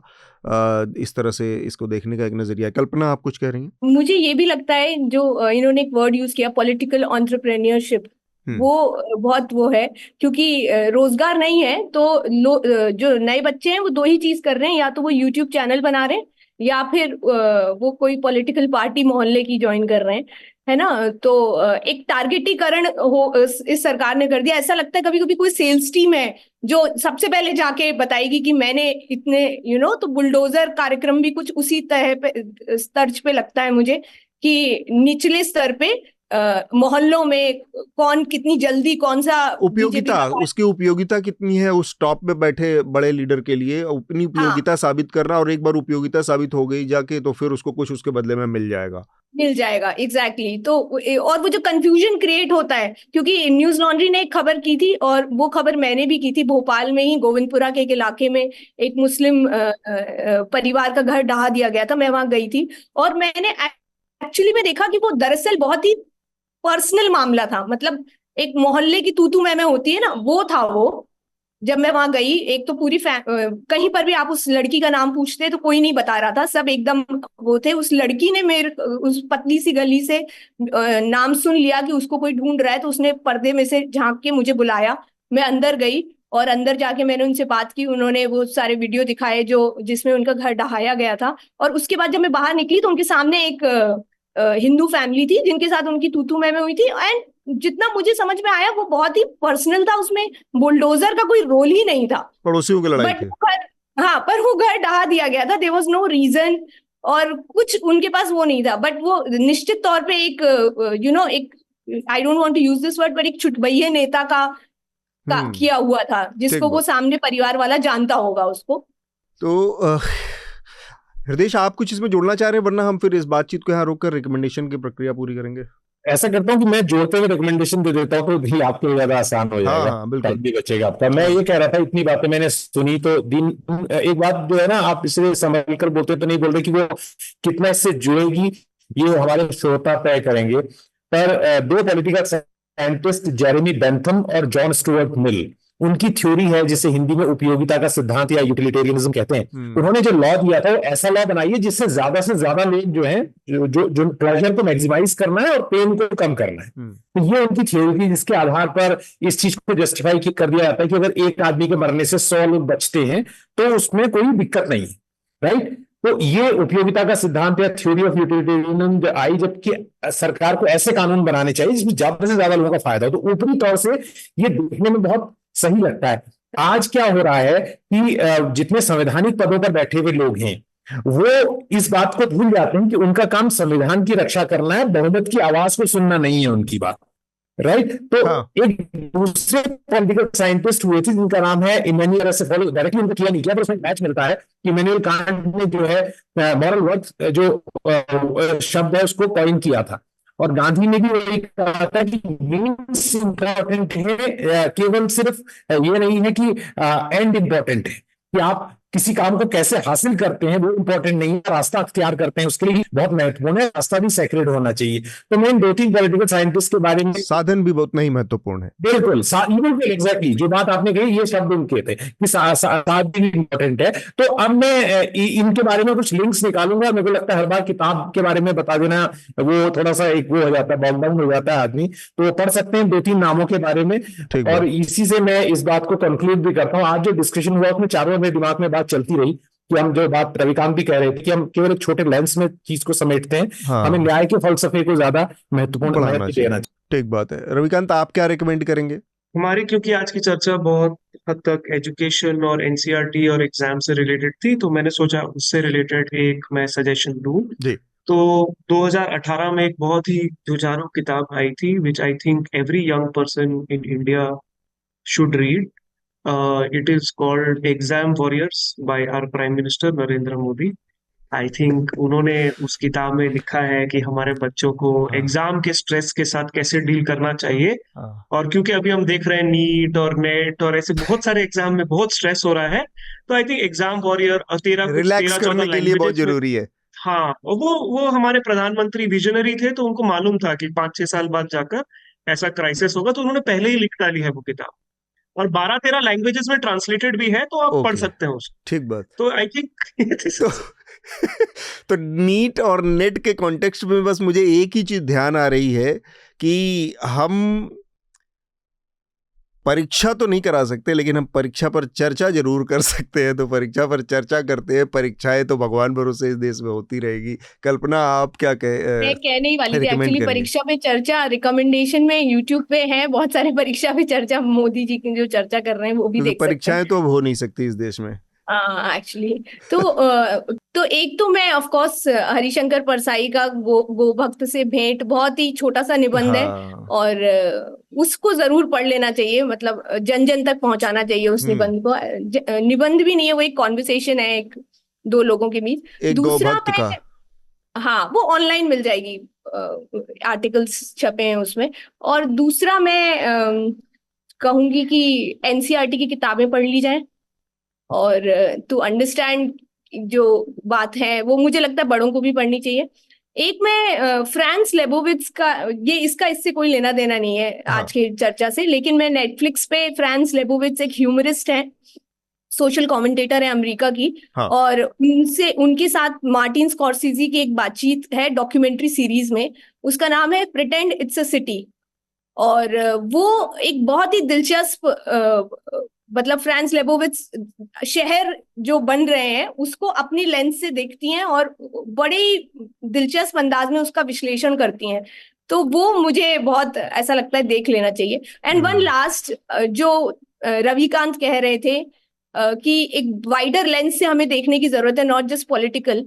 तो एक सोशल कमेंटेटर है, ओलिवर बर्कमैन नाम है उनका, ऑफ कोर्स पश्चिम से आए हैं, लेकिन वो बहुत ही, उनके आर्टिकल्स गार्डियन में छपते रहते हैं और वो एक वाइडर लेंस से ही चीजों को देखते हैं, और बहुत ही छोटे छोटे आर्टिकल्स होते हैं बट उन्हें पढ़ लेना चाहिए। जैसे हम सब जो इतने गुस्से में हैं, हम इतने गुस्से में क्यों हैं, वो उसको बड़ा सही विश्लेषण करते हैं और पॉलिटिक्स से अलग हटके वो उस पर बात कर रहे होते हैं। He is one of my favourite, और वो बहुत एक बड़े चश्मे से चीजों को देखते हैं। ओलिवर बर्कमैन नाम है उनका। ठीक बात। इन सब चीजों से हटके कोक स्टूडियो भी सुन सकते हैं, सीजन 15 बहुत अच्छा आया है। ठीक है, अब इसको it's very very good, it's very good. Okay Vikas, आप क्या रिकमेंड करेंगे? सर एक तो हमारी जो अंतिम हिस्सा था गाँव पे था, तो हम कुछ दिन पहले न्यूज़ लॉन्ड्री की हमारी डॉक्यूमेंट्री थी मोनू मानेसर पे, तो वो मैं चाहता हूँ कि वो गोरक्षक, हाँ, वीडियो प्रोफाइल जो था उसका, तो उससे थोड़ा सा और अंदाजा लग जाएगा इस पॉलिटिक्स का, इसके पीछे की पॉलिटिक्स का। और एक सीपीजे का लेख है यही कि काउ स्लॉटरिंग को लेकर किस किस तरीके का कानून है और कैसे हैं, और उसमें बहुत महत्वपूर्ण चीज़ ये भी है कि किस तरीके से ये सारे कानून जो है गौ हत्या पर तो रोक लगाते हैं, लेकिन इंसान की हत्या को वैधता दे देते हैं, उसको पवित्र बना देते हैं, तो उस तरीके की।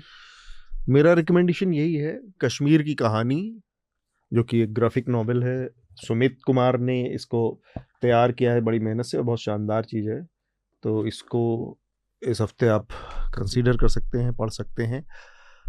इसके साथ ही हम आज की इस चर्चा को यहाँ पर रोकेंगे। हृदेश, कल्पना, रविकांत, विकास और प्रतीक, आप सबका बहुत बहुत शुक्रिया इस चर्चा में शामिल होने के लिए। इसके अलावा हमारे साउंड रिकॉर्डिस्ट अनिल हैं, हमारे प्रोड्यूसर प्रशांत कुमार, आप दोनों का भी बहुत बहुत शुक्रिया।